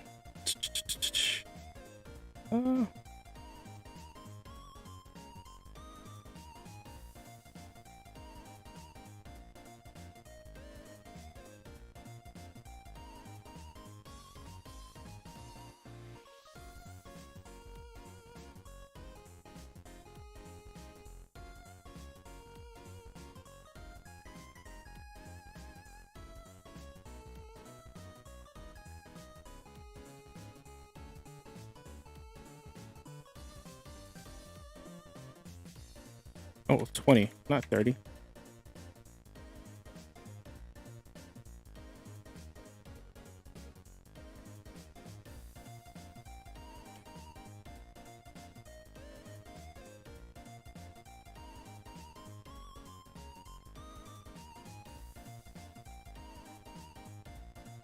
Oh, the height you can launch a creature with an updraft increases by 10. Yeah, that actually works. That's way better. Distance.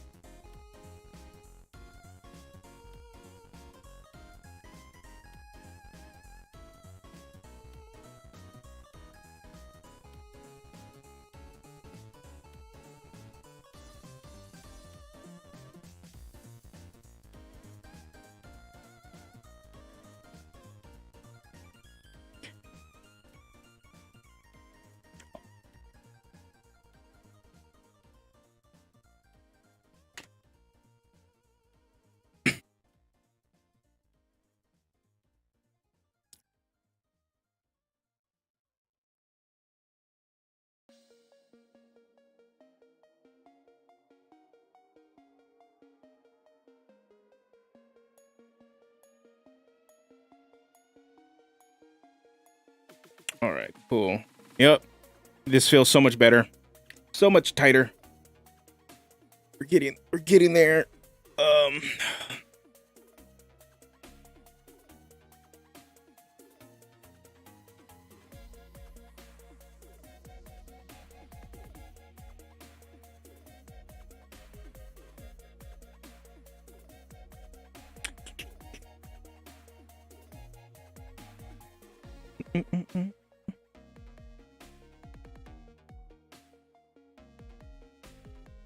Yeah, the distance you can launch a creature with updraft increases by 10 feet. Ooh.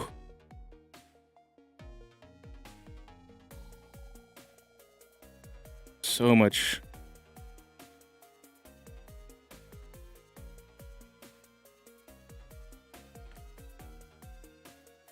Yeah, and I know people are going to probably give me crap for it too, because it's like, okay, you need a bonus action for this or you bonus action for Windstride. But I tend to not have an issue with having different options for features. Because yeah, you can constantly abuse updraft. But depending on what you want to do, it's like, okay, I want a Windstride. They're both using bonus action.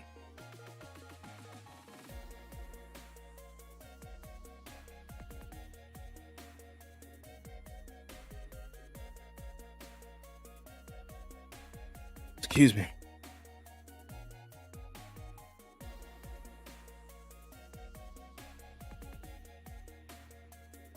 Oh yeah. Right here. You see it? Yeah. As a bonus action, creature that you can see within 30 feet of you must make a strength saving throw against your signature move DC. They can choose to fail or are pushed 10 feet in the direction of your choice.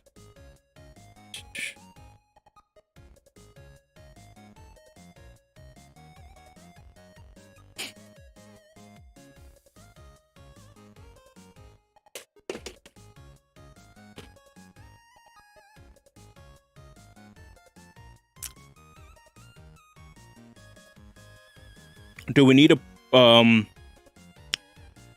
I'm wondering if the opportunity attack clause needs to be put into here.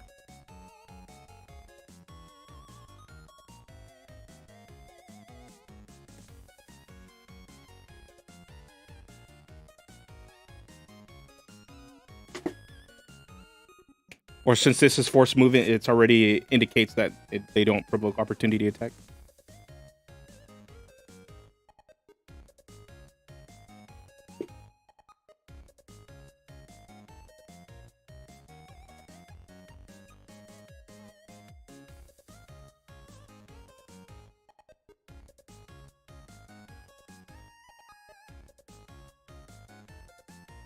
Sick. Okay. We just need to cool their name for updraft improvement, and then this is good. And this subclass is good to rock. Hell yeah. All right.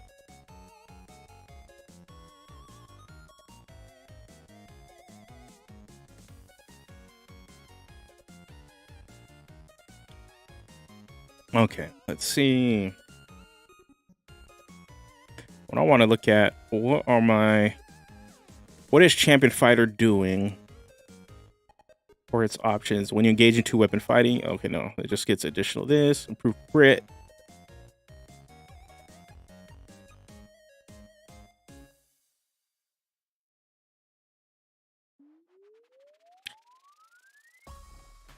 Let's get the other. Let's see what the other.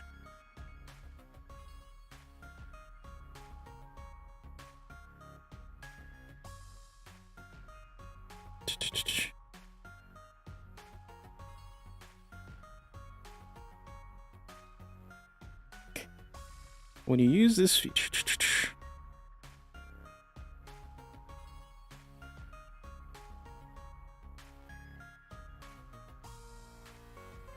yeah, that's why I'm like, a champion don't get crap.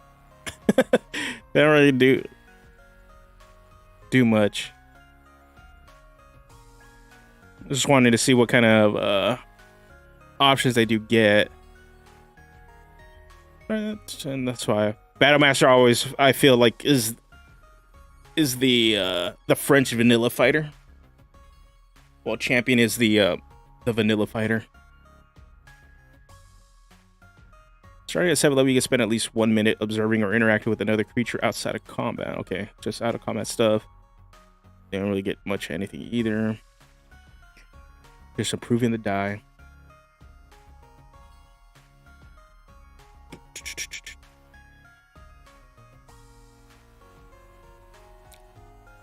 I was working on build a script for next week for a short. I'm gonna do one for Descent into Avernus. So if players want to play a Hell Rider, and I was looking at Cavalier, and I don't know why I haven't played a Cavalier. Cavalier's pretty good. Purple Dragon Knight is the warlord that doesn't get to be a full warlord, but Cavalier is like the tank that also gets to ride mounts.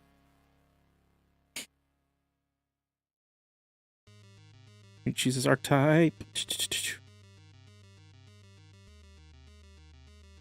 Okay. Get second wind up here. Ooh, you can choose 3 creatures. Each one gains a hit points equal to your fighter level, provided it's pretty sick.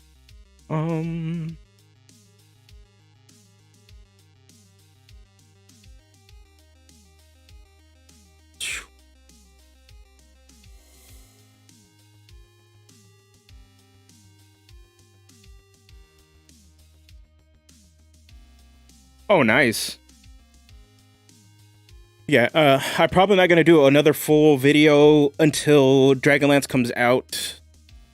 I am gonna do a video on the Lunar Sorcerer, and then a bunch of shorts kind of tied into it. Just saying, it's so much easier just to pump out shorts, and they've been a boon for the channel. That's like where a lot of my growth is going. And the cool thing is, what ends up happening a lot with the short conversion is the audience doesn't necessarily always trickle over into the main videos. But I'm finding that a lot of the short audience is coming back for the short content, which is a good thing. So hopefully that can also convert them into some of the long form stuff. There's some other like new long form videos I want to do, but it's probably going to be a lot slower release. Yeah. And with all the stuff that's going on with TikTok and then YouTube's big changes, pretty much at the beginning of next year with shorts, setting up like a solid base, a solid audience there, puts you like in a really good position to hopefully explode a bit.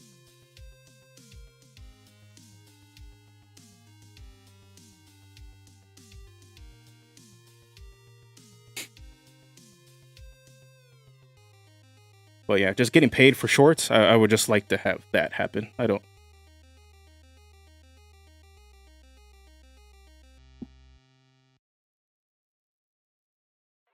About the game that led to Bad Faith, yeah.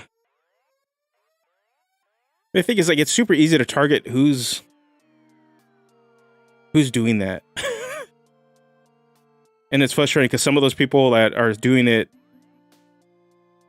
are generally not bad people, and then some of them are doing it and just strictly, oh, we know who, just generally a pain in the ass person.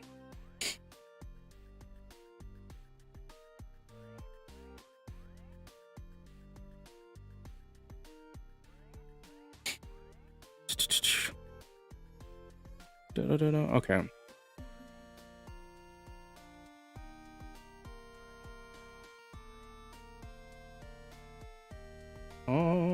Let's see.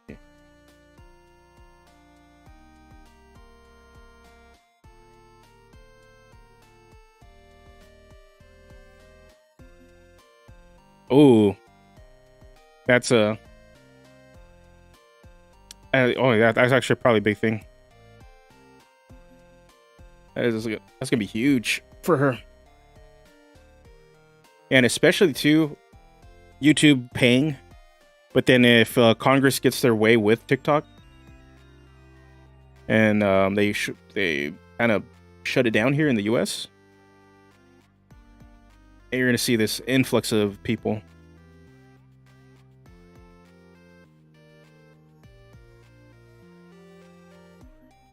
But I'm noticing too, depending on the kind of content that's short form content that's made, not all the people that do TikTok stuff can easily translate. I've seen Sarah stuff. hers is gonna her should kick off. Her stuff is really, really good. I can see her pulling, yeah, Steely Sam numbers. Yeah, the stuff that's that leans more towards entertainment or edutainment, and it has some production value on YouTube, like especially with YouTube. For shorts, they tend to do better on YouTube. They do really well on TikTok, but then there's also, you know, people on TikTok that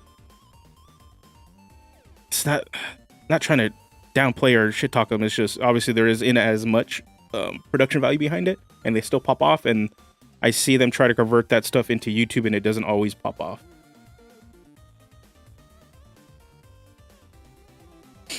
So it's gonna be interesting.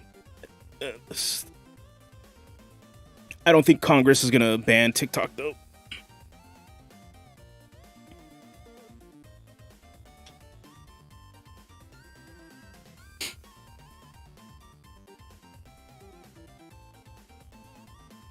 If they do, it's gonna be more so like retaliation against China than it is actually caring that the platform is doing anything.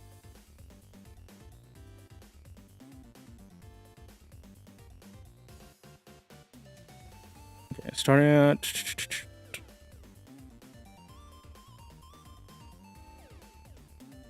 Okay. Anyway, let's look at this. Okay, we got this. Okay. Just trying to think what we can get for 6th level for this. Looking at fighter. I should also look at barbarian. Cool thing about, like, I know Daryl, I don't know if Daryl's still here, but he was gonna run the numbers for me, the damage numbers. And I was trying to explain to him like how the Luchador competes with other classes, because it's kind of like, in reality, it's like it's a little bit of mix of barbarian, fighter, and monk, but its damage scaling is actually looking at the rogue for a sneak attack. So that's why I don't really increase its own damage die. It stays at a d6 the whole time.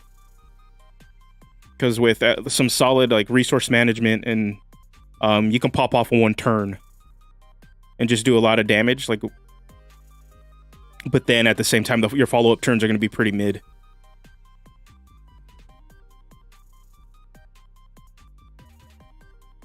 I want to do Ancestral Guardian, so good.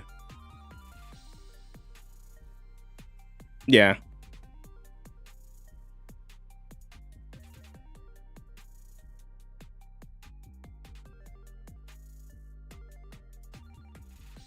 Yeah, I think YouTube just needs to do a better job of like trying to put all your content in front of the face of like all your viewers.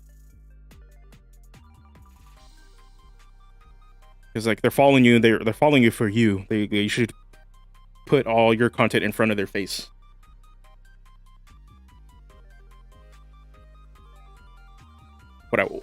And I know they're super focused on TikTok, but man, I really wish they would up their live stream stuff too, to really take it to Twitch.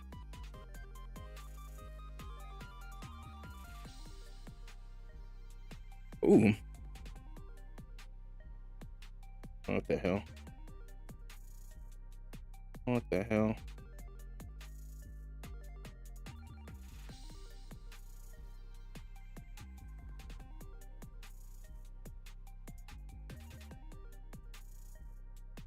What's going on at 26 on a Saturday?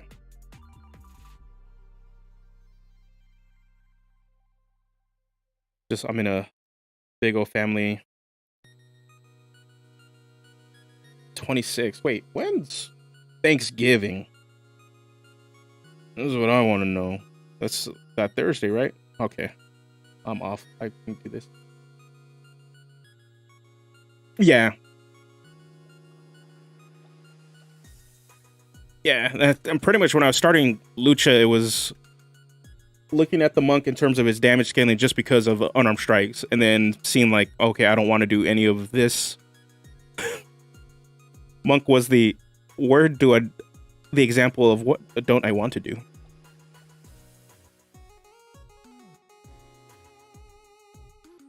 Always on the Thursday. Yeah. Okay. So that's Saturday. I don't think we're gonna be playing D&D that night. On that Saturday. So we'll see. Okay. Ancestral Guardian. Or hold on. I don't look at Berserker. I just want to see what they do.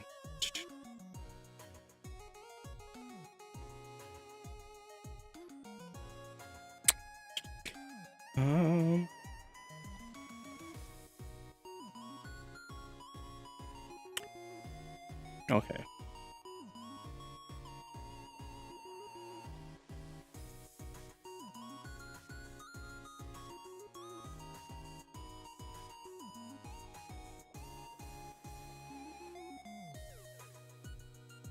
It's more so how often can this lock down. I'd worry about any more than 2 attempts per round.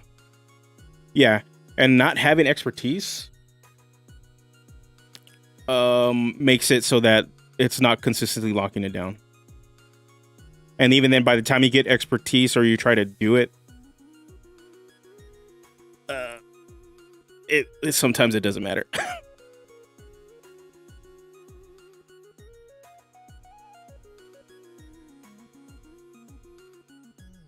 This is what I want to know.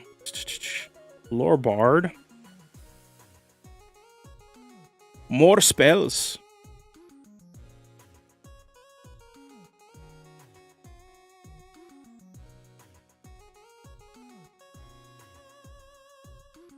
Oh, I'm dumb.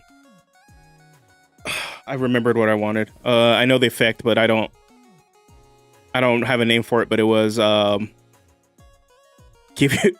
idea was to give you advantage on your doodle die for this guy. Mask of People's Champion. It's a little bit more consistency.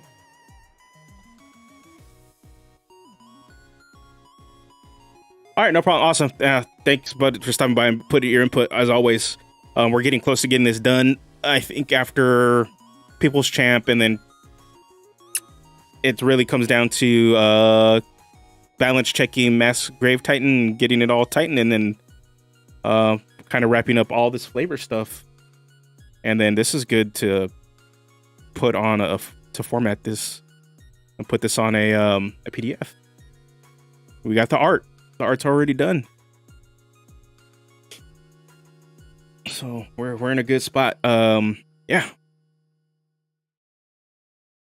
Probably do need to relook at this stuff here though. Make sure the language is correct. All right, let's see where we're at. I don't have a name for this, but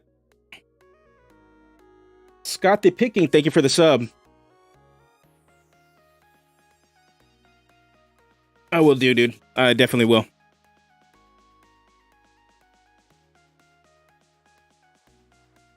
Definitely will.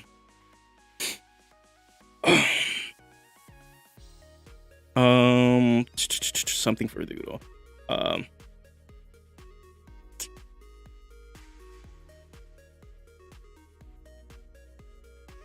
Let's see. I need the wording for.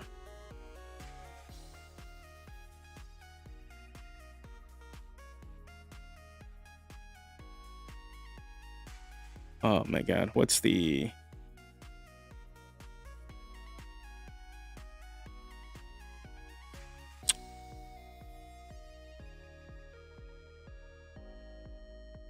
Where's it at? One of these had it.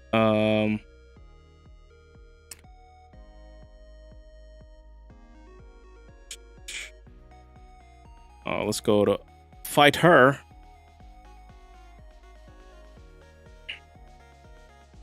One of these had it. I think it was Battlemaster. No, was it?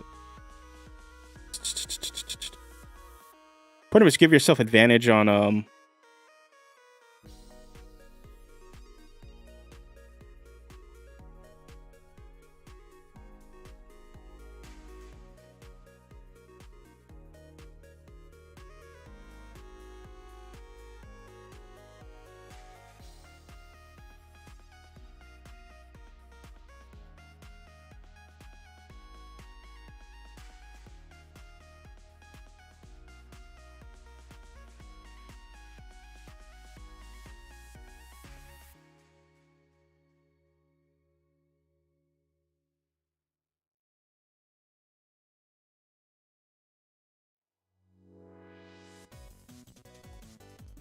Um, dang it, I'm trying to figure out the advantage feature, which subclass had that built into one of the features. I want to say it was a bard, and I don't remember where.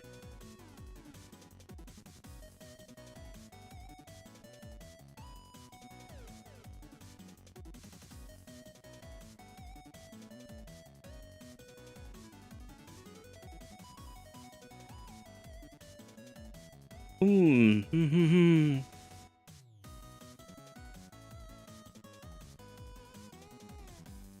you guys are in there, let me know. Let me know if you know the subclass. So pretty much what I want to do for this one, it's pretty much just give you advantage. It's either give you advantage on the doodle die feature or increase the doodle die. Just something very, very simple, basic, like you just prevent more damage just because you're that awesome.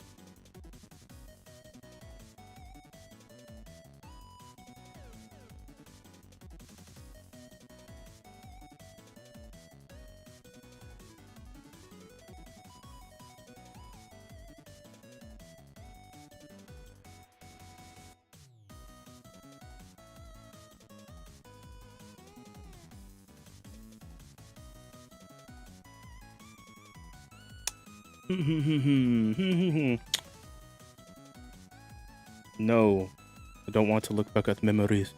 All right, let's see what we got. No.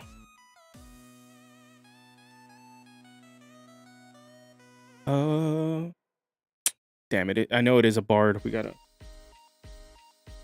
Oh, I know where we can look. I know where we can look. No, not whispers. Spirits. Because they do have a feature in here. Spirit session.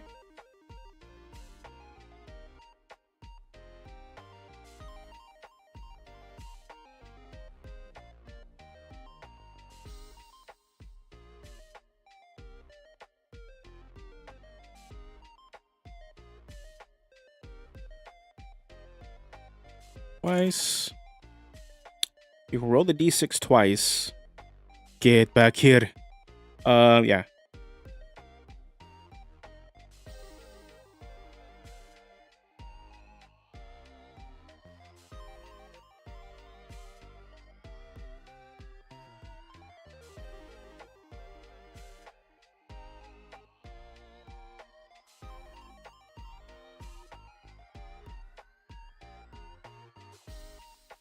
Okay, that's close, but that's not.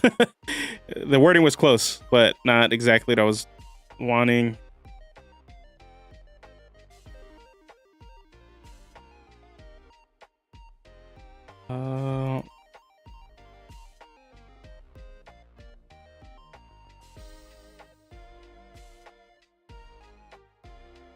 Hold on, I know there was another.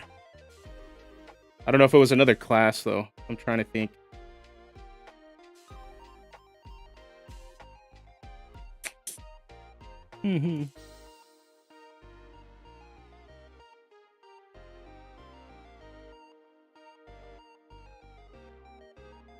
Glamour.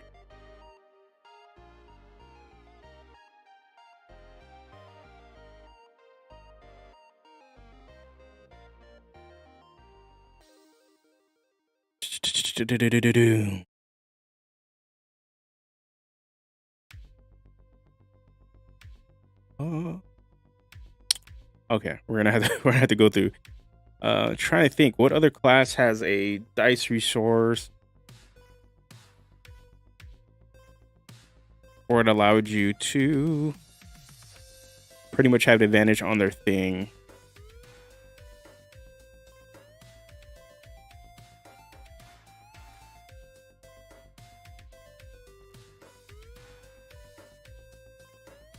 Okay, there's that one.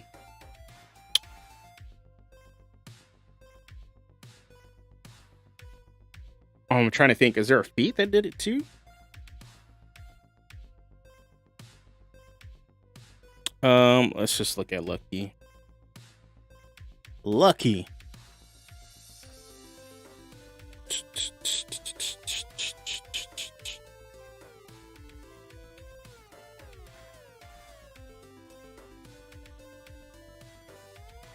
Let's see. Lucky. Okay.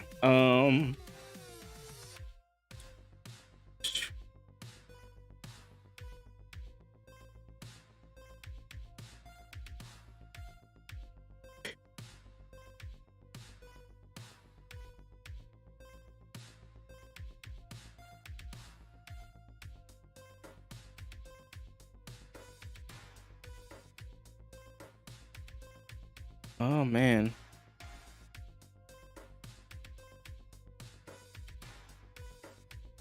Okay, hold on.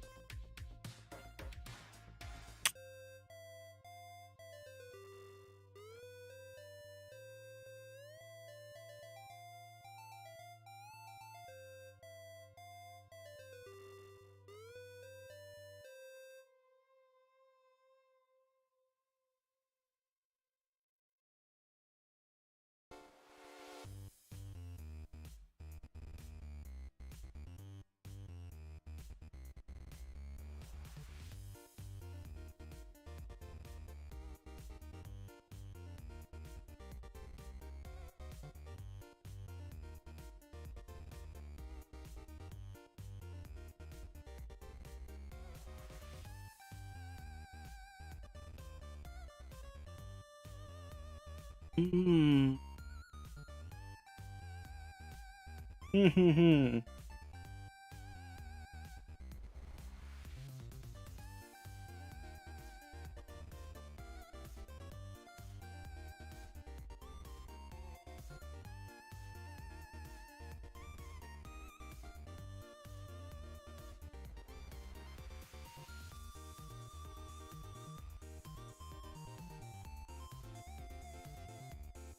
Dang. Hold on.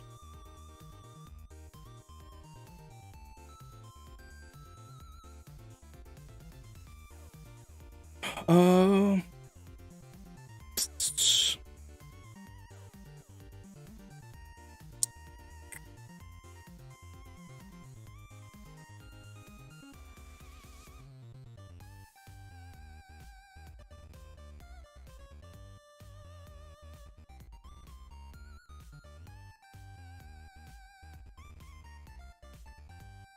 Choose which of the two.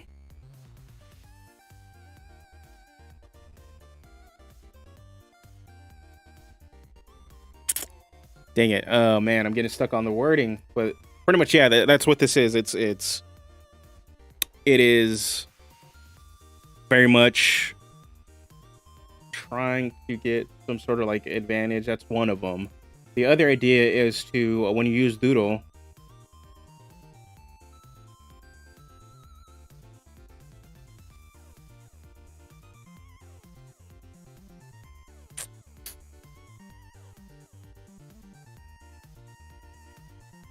you can use doodle against an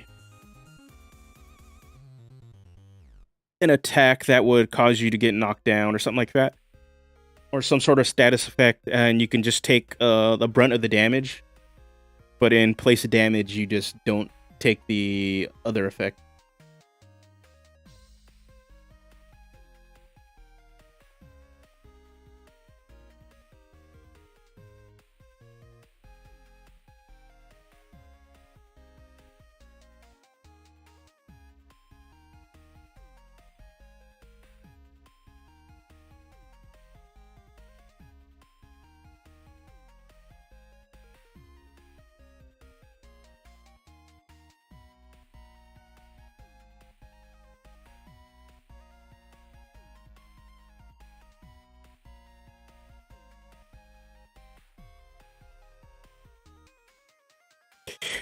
Let's see. Whenever you use your doodle feature, you can roll the d6 twice and choose which of the two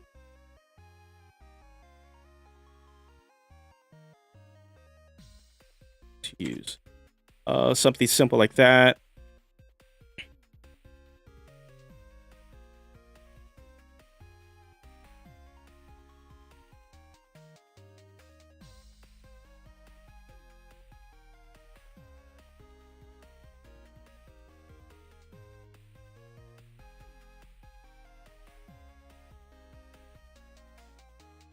Doodle.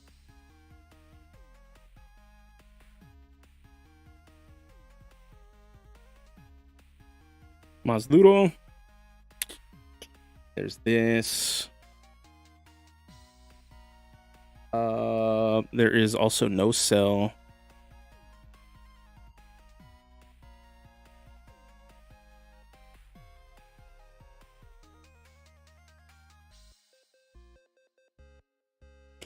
No cell.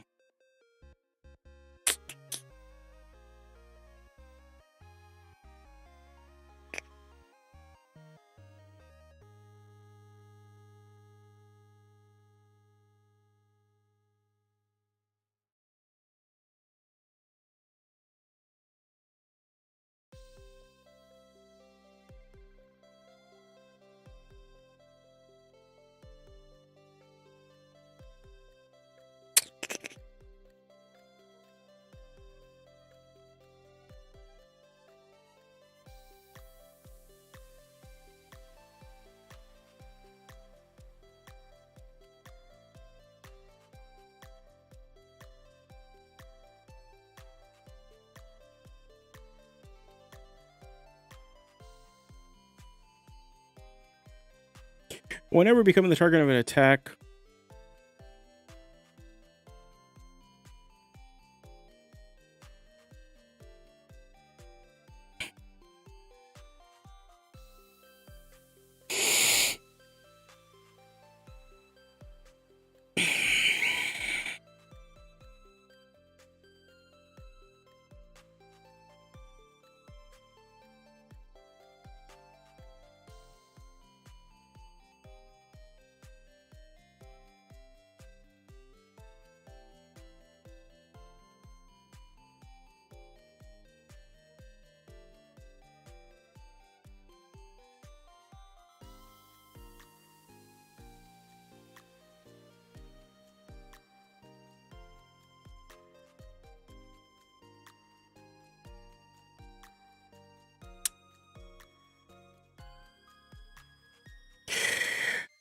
whenever you're hit by an attack that will cause you go prone.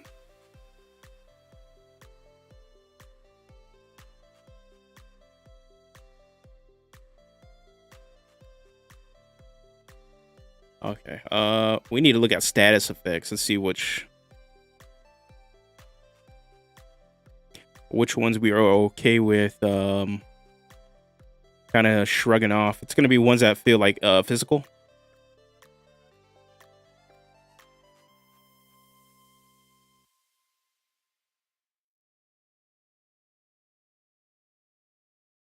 Conditions. What are we at? Oh, here we go. Here we go. Here we go. Here we go. I think I'm going to change the music. Go lo-fi.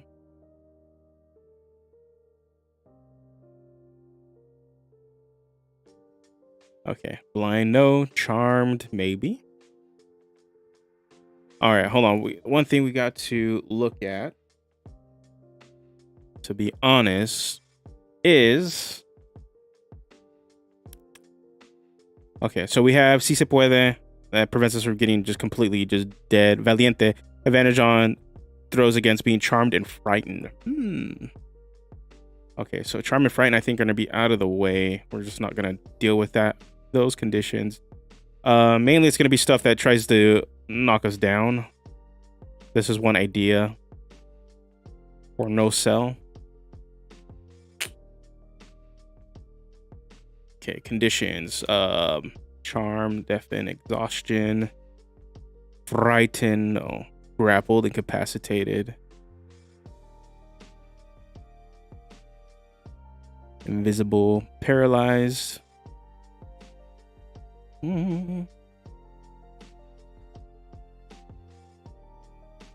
petrified.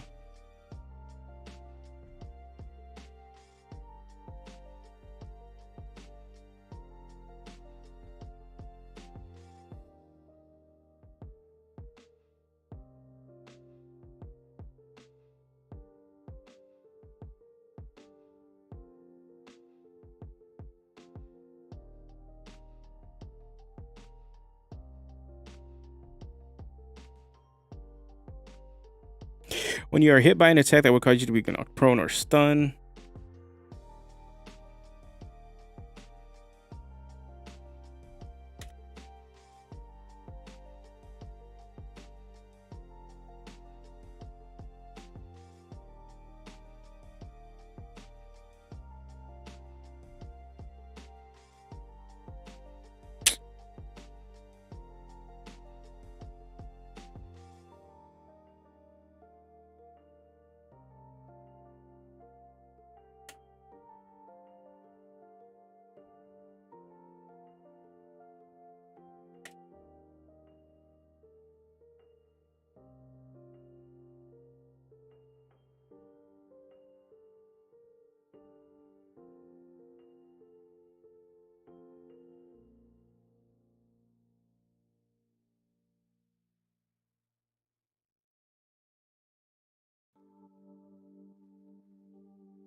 Okay, that's the general idea for this one.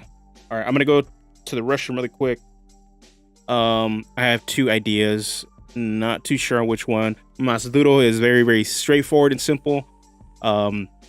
Fits with more of a vanilla subclass. No cell is kind of my idea of like how you can just kind of like you tank most of the damage, but what you're trying to do is not get knocked down or stunned. Okay, so give me a sec. I need to go run to the restroom, and then I will be back, and then we will look at Grave Titan. Yep, we'll look at Grave Titan after this. I'll let the other ones marinate.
Alrighty, we're back.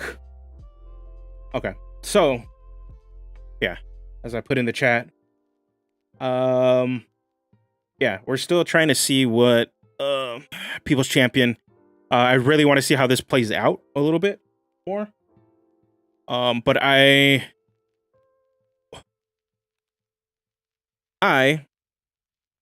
may be even okay with a total rework of the third level feature to get something a little bit more straightforward.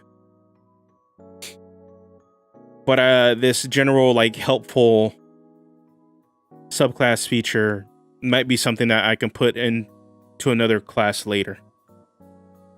But yeah, because your vanilla Lucha, I don't know if Shock and Awe conveys the vanillaness. When we probably should just have like a feature or something that just makes you a little bit better at doing what you want to do. So we're gonna keep playing with this one. I think trying to pare down for the like a very vanilla based subclass that just says yes, I am playing that class, because we're seeing it with like 1D&D with the expert, especially with the expert subclass, or yeah, the expert classes that they just released, and we're probably going to see more of the same with the other playtest packets where we get the vanilla option that is going to play what people consider the iconic version of that class. So that's kind of what I want People's Champion to be. It's like the iconic, this is the Luchador, if we're going bare bones. So this is what we see with like the Bard. We got Lore, and then we saw Hunter Ranger, and then we had Thief Rogue. We're most likely going to see a champion fighter, open hand monk, berserker barbarian. I'm going to assume for the priest, we're going to get the land or moon druid. It's going to be one of those. They have, I think with the druid, they're going to need to decide like, okay, which one is considered the most iconic of these two subclasses.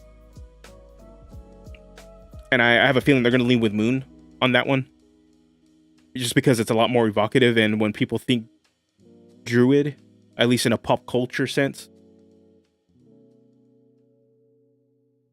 they're going to think of Warcraft, and they're going to think even like 5th edition has leaned into kind of the idea of like a shapeshifter that uses primal magic, and not necessarily the fantasy and versions of druid that also tie back into other cultures that tend to be a little bit more spellcasty based. So we'll see in that one. Cleric, it's probably going to be life domain will probably be the default for the cleric. And let's see who else. Paladin, it will definitely be devotion. And I'm thinking wizard, sorcerer, and warlock. Sorcerer, it's going to be wild magic. I have a feeling it's going to be really reworked, so that you have this you have that feeling of spontaneity, but you have a more control, so it's not reliant on the DM to make stuff happen. That you're going to be able to deal with the consequences and the options of how to make those wild magic surges work. For wizard and warlock, I'm not necessarily sure what they would want as the iconic. I wouldn't put it past them for the warlock to make the iconic warlock the fiend. Makes a lot of sense. And then for the wizard, I'm thinking, if I had the option, I would say Order of Scribes would be like the generic wizard, but it's probably going to be either Invocation, Divination, or Abjuration. But wizard's a little bit harder, like what to say that, yeah, this is like the stock wizard. This is what we want out of it. Okay. So yeah, we got Mazaduro. It's very, very straightforward, very, very simple. You get advantage on your Duro die when you activate it, so you can try to get more damage. Another option would be to do more, like maybe instead of just giving you advantage on that die, maybe add your charisma modifier to reduce the damage or some effect. I think we got it because it's cut off. I think no cell is a little bit more evocative. Excuse me.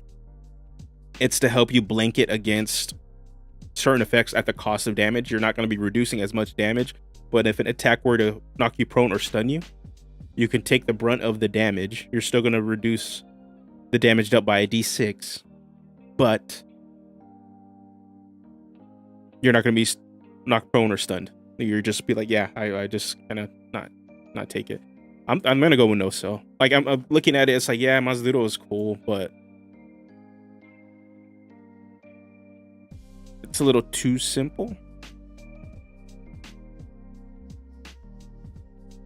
Superstars, basic. You're just reducing the cost of your first signature move. Let's see. Shakana is the only one I'm just like, man, I'm not too sure about it. So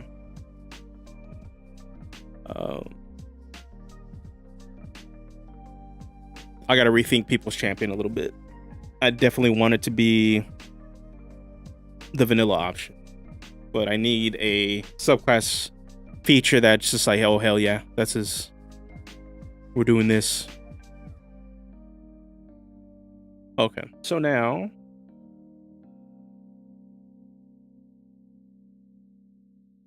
I'm gonna go over Mask of Tooth and Claw really quick before we jump over to Grave Titan. And then after that, we'll probably wrap it up. I'm probably gonna go for like 1 more hour. I need to make a character for my game tonight. I gotta make a level 5 character. I'm gonna be using Indestructible Boy's Sovereign class he is currently working on.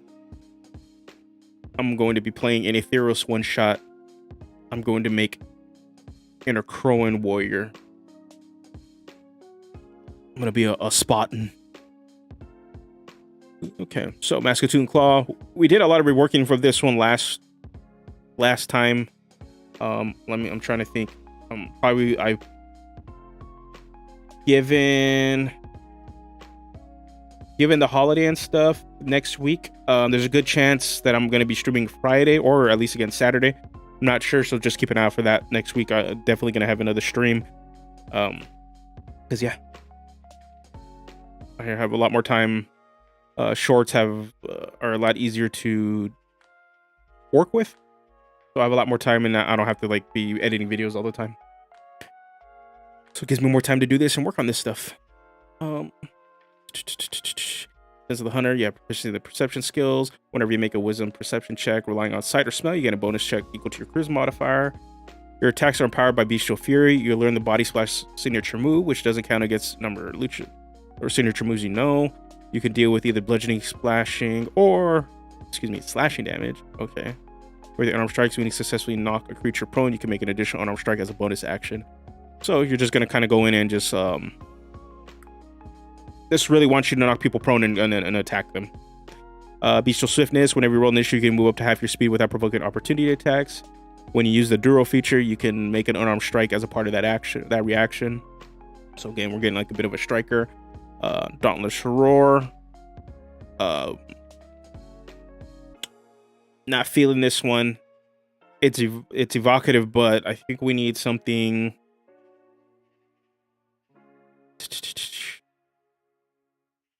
We need something else,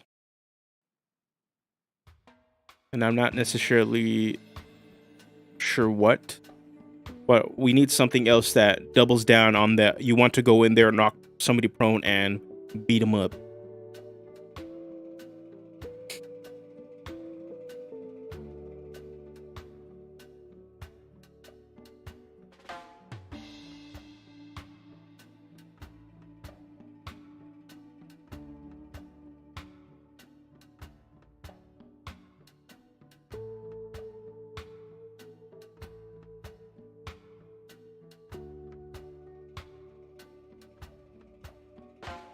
You're already gonna get advantage for most of this stuff.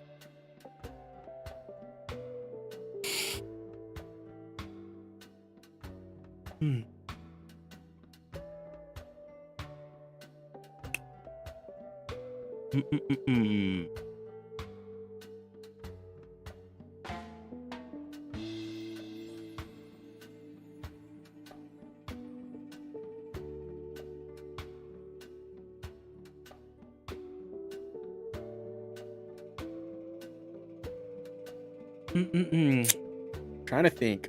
All right, I'm gonna go back to it. I have to think. No joke, had an idea.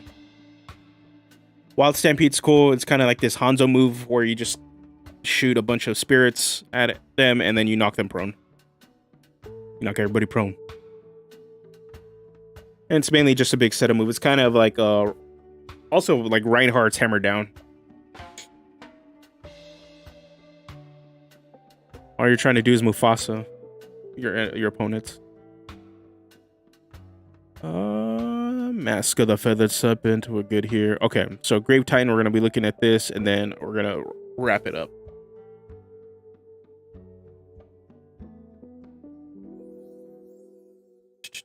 So what are we doing? What are we doing? What are we doing? What are we doing? All right. So, Mask of the Grave Titan. There are luchadors who seek to shed their mortality and become an eternal champion. Dismiss. Those that do wear the Mask of the Grave Titan use their titanic strength to become an unstoppable force to reap the souls of their opponents. Okay. Dead Presence at third level. At third level, your Deathly Presence still spheres into those around you. You gain proficiency with the Intimidation skill. As a bonus action, choose a number of creatures equal to your Charisma modifier that you could see within 10 feet of you to make a Wisdom saving throw against your signature move DC. On a failed save, creature becomes frightened of you for 1 minute. The frightened creature can repeat the saving throw at the end of each of its turns, ending the effect on itself on a success. You can use this feature a number of times equal to your proficiency modifier and regain all expended uses after you finish a long rest. Okay, Grave Impact. When you reach third level, you can learn the Choke Slam signature move, which doesn't count against your number. No.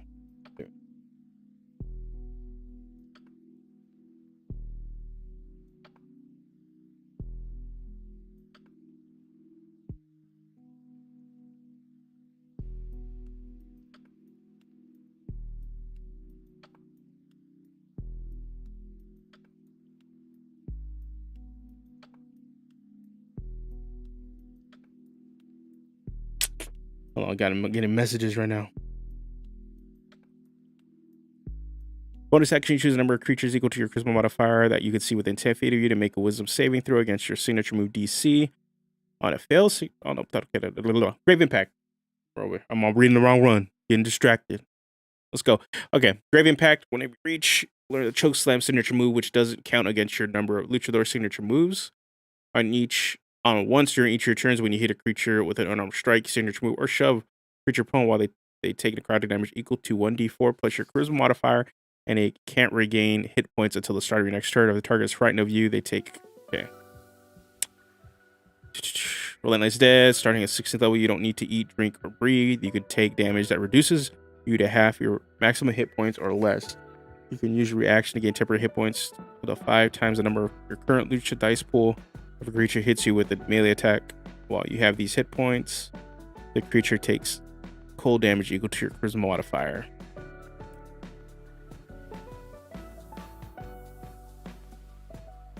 Okay.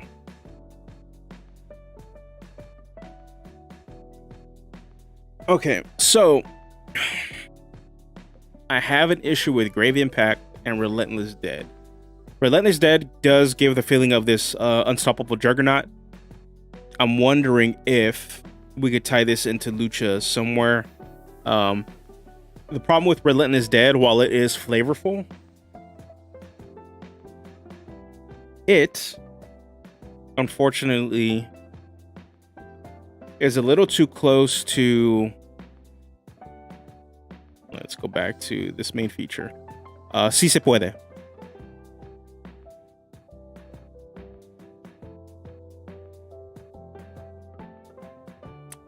So you're getting like 2 fail-safe moves. If you were to knock prone, you're knocked prone. You know, if you were to go down, you could get a bunch of HP. If you go down again, you're not dead. So we might rework this one, and I'm trying to think. Part of my problem with like the initial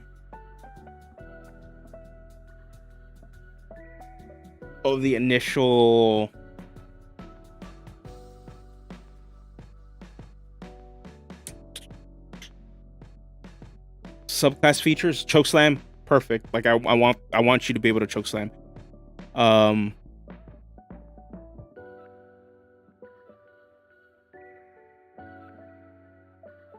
I'm not sure it's selling the fantasy of like you're feeling strong.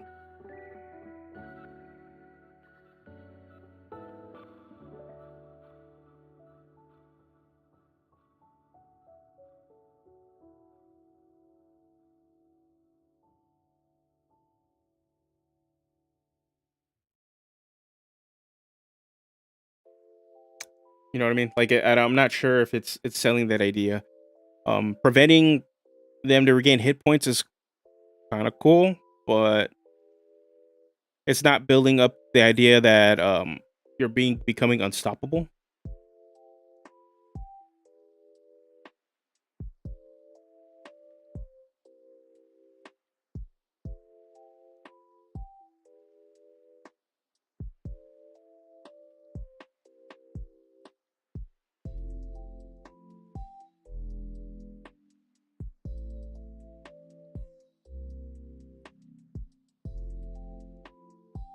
I'm gonna have to think.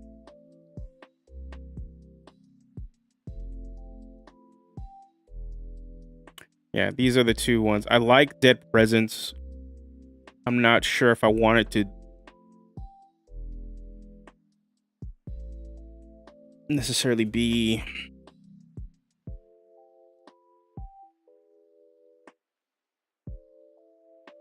this.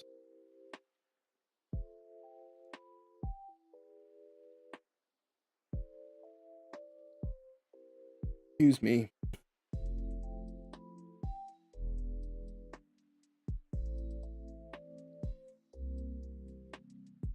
Yeah, because part of the thing too, I don't think this subclass or this class necessarily has an issue with damage.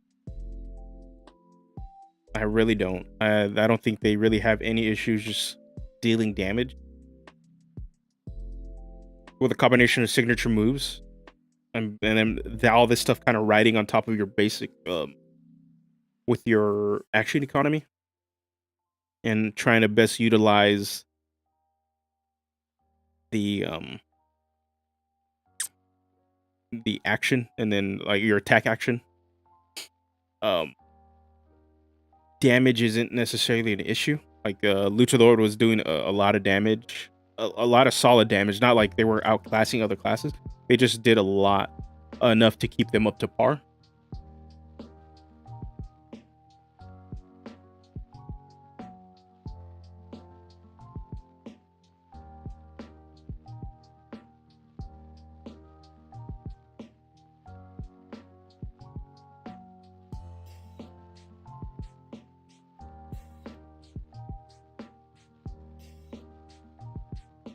Amen.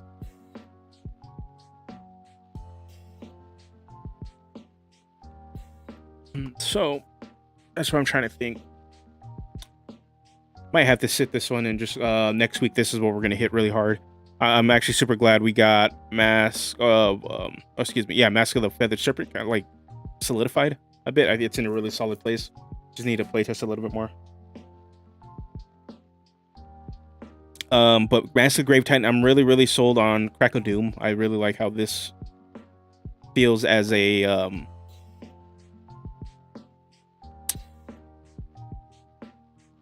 as like a capstone feature. You're just choke slamming them to hell, to pretty much the realms of the underworld and back.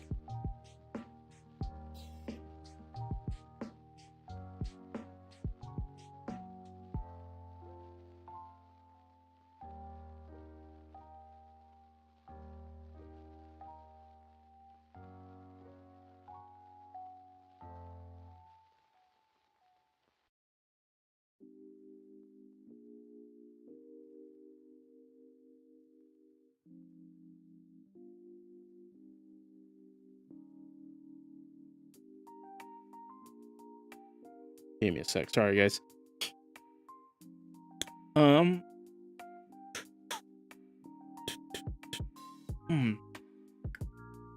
All right, what I want to do, I think one of the ones that kind of conveys that unkillable feeling, that undeadness for like a martial class, is definitely Zealot.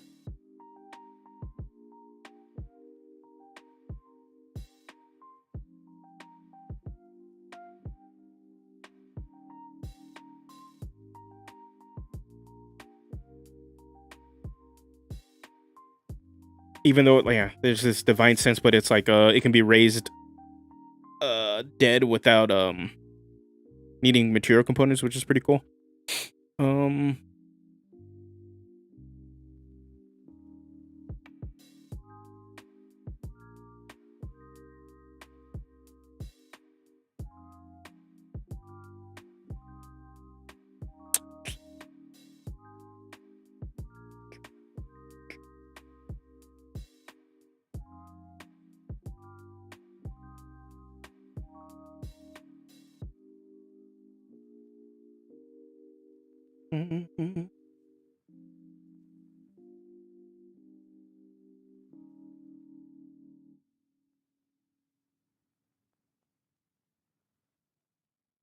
Yeah, because for me, like, there's these two ideas of like of undeadness, or of like being a unstoppable force, this big old titan of a monster, and also just being undead. So it's trying to mix those two fantasies together.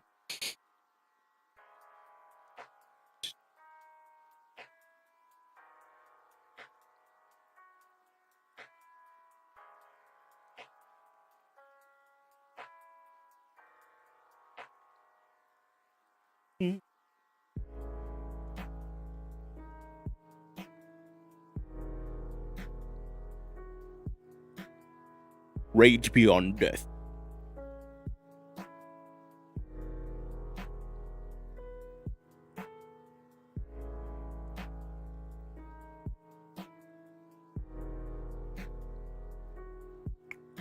Rage beyond death. This is like super unstoppable.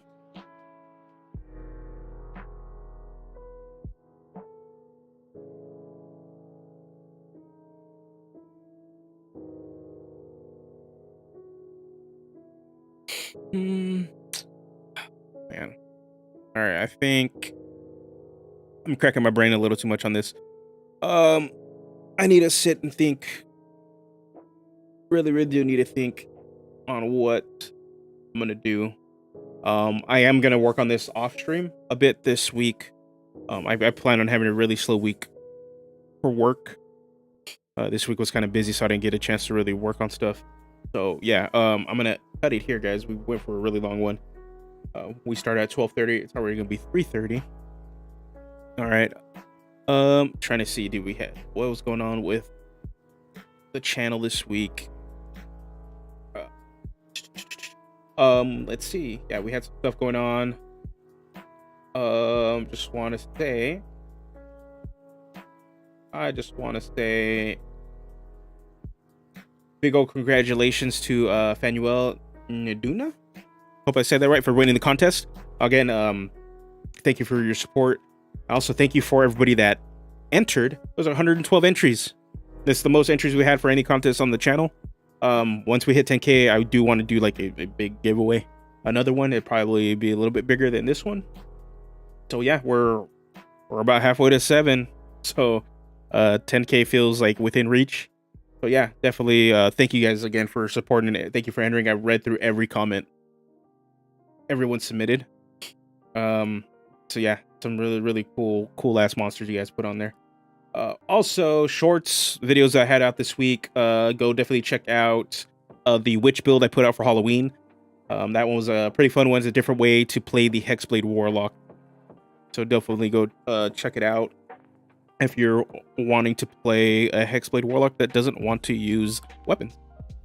All right, and then also for those looking to get into Waterdeep Dragon Heist, I have a really short. I have a short for you for that. with 5 character ideas that ties you to different factions into that setting.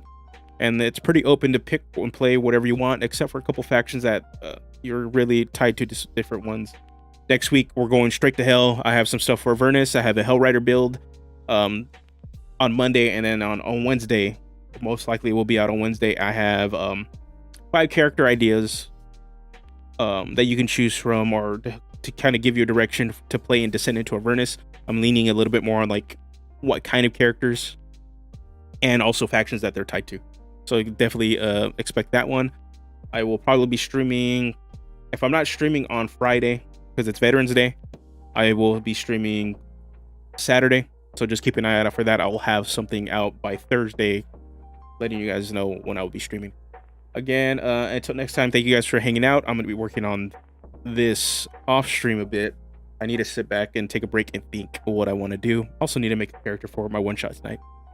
So again, thank you guys for tuning in. You guys have a good one, and peace.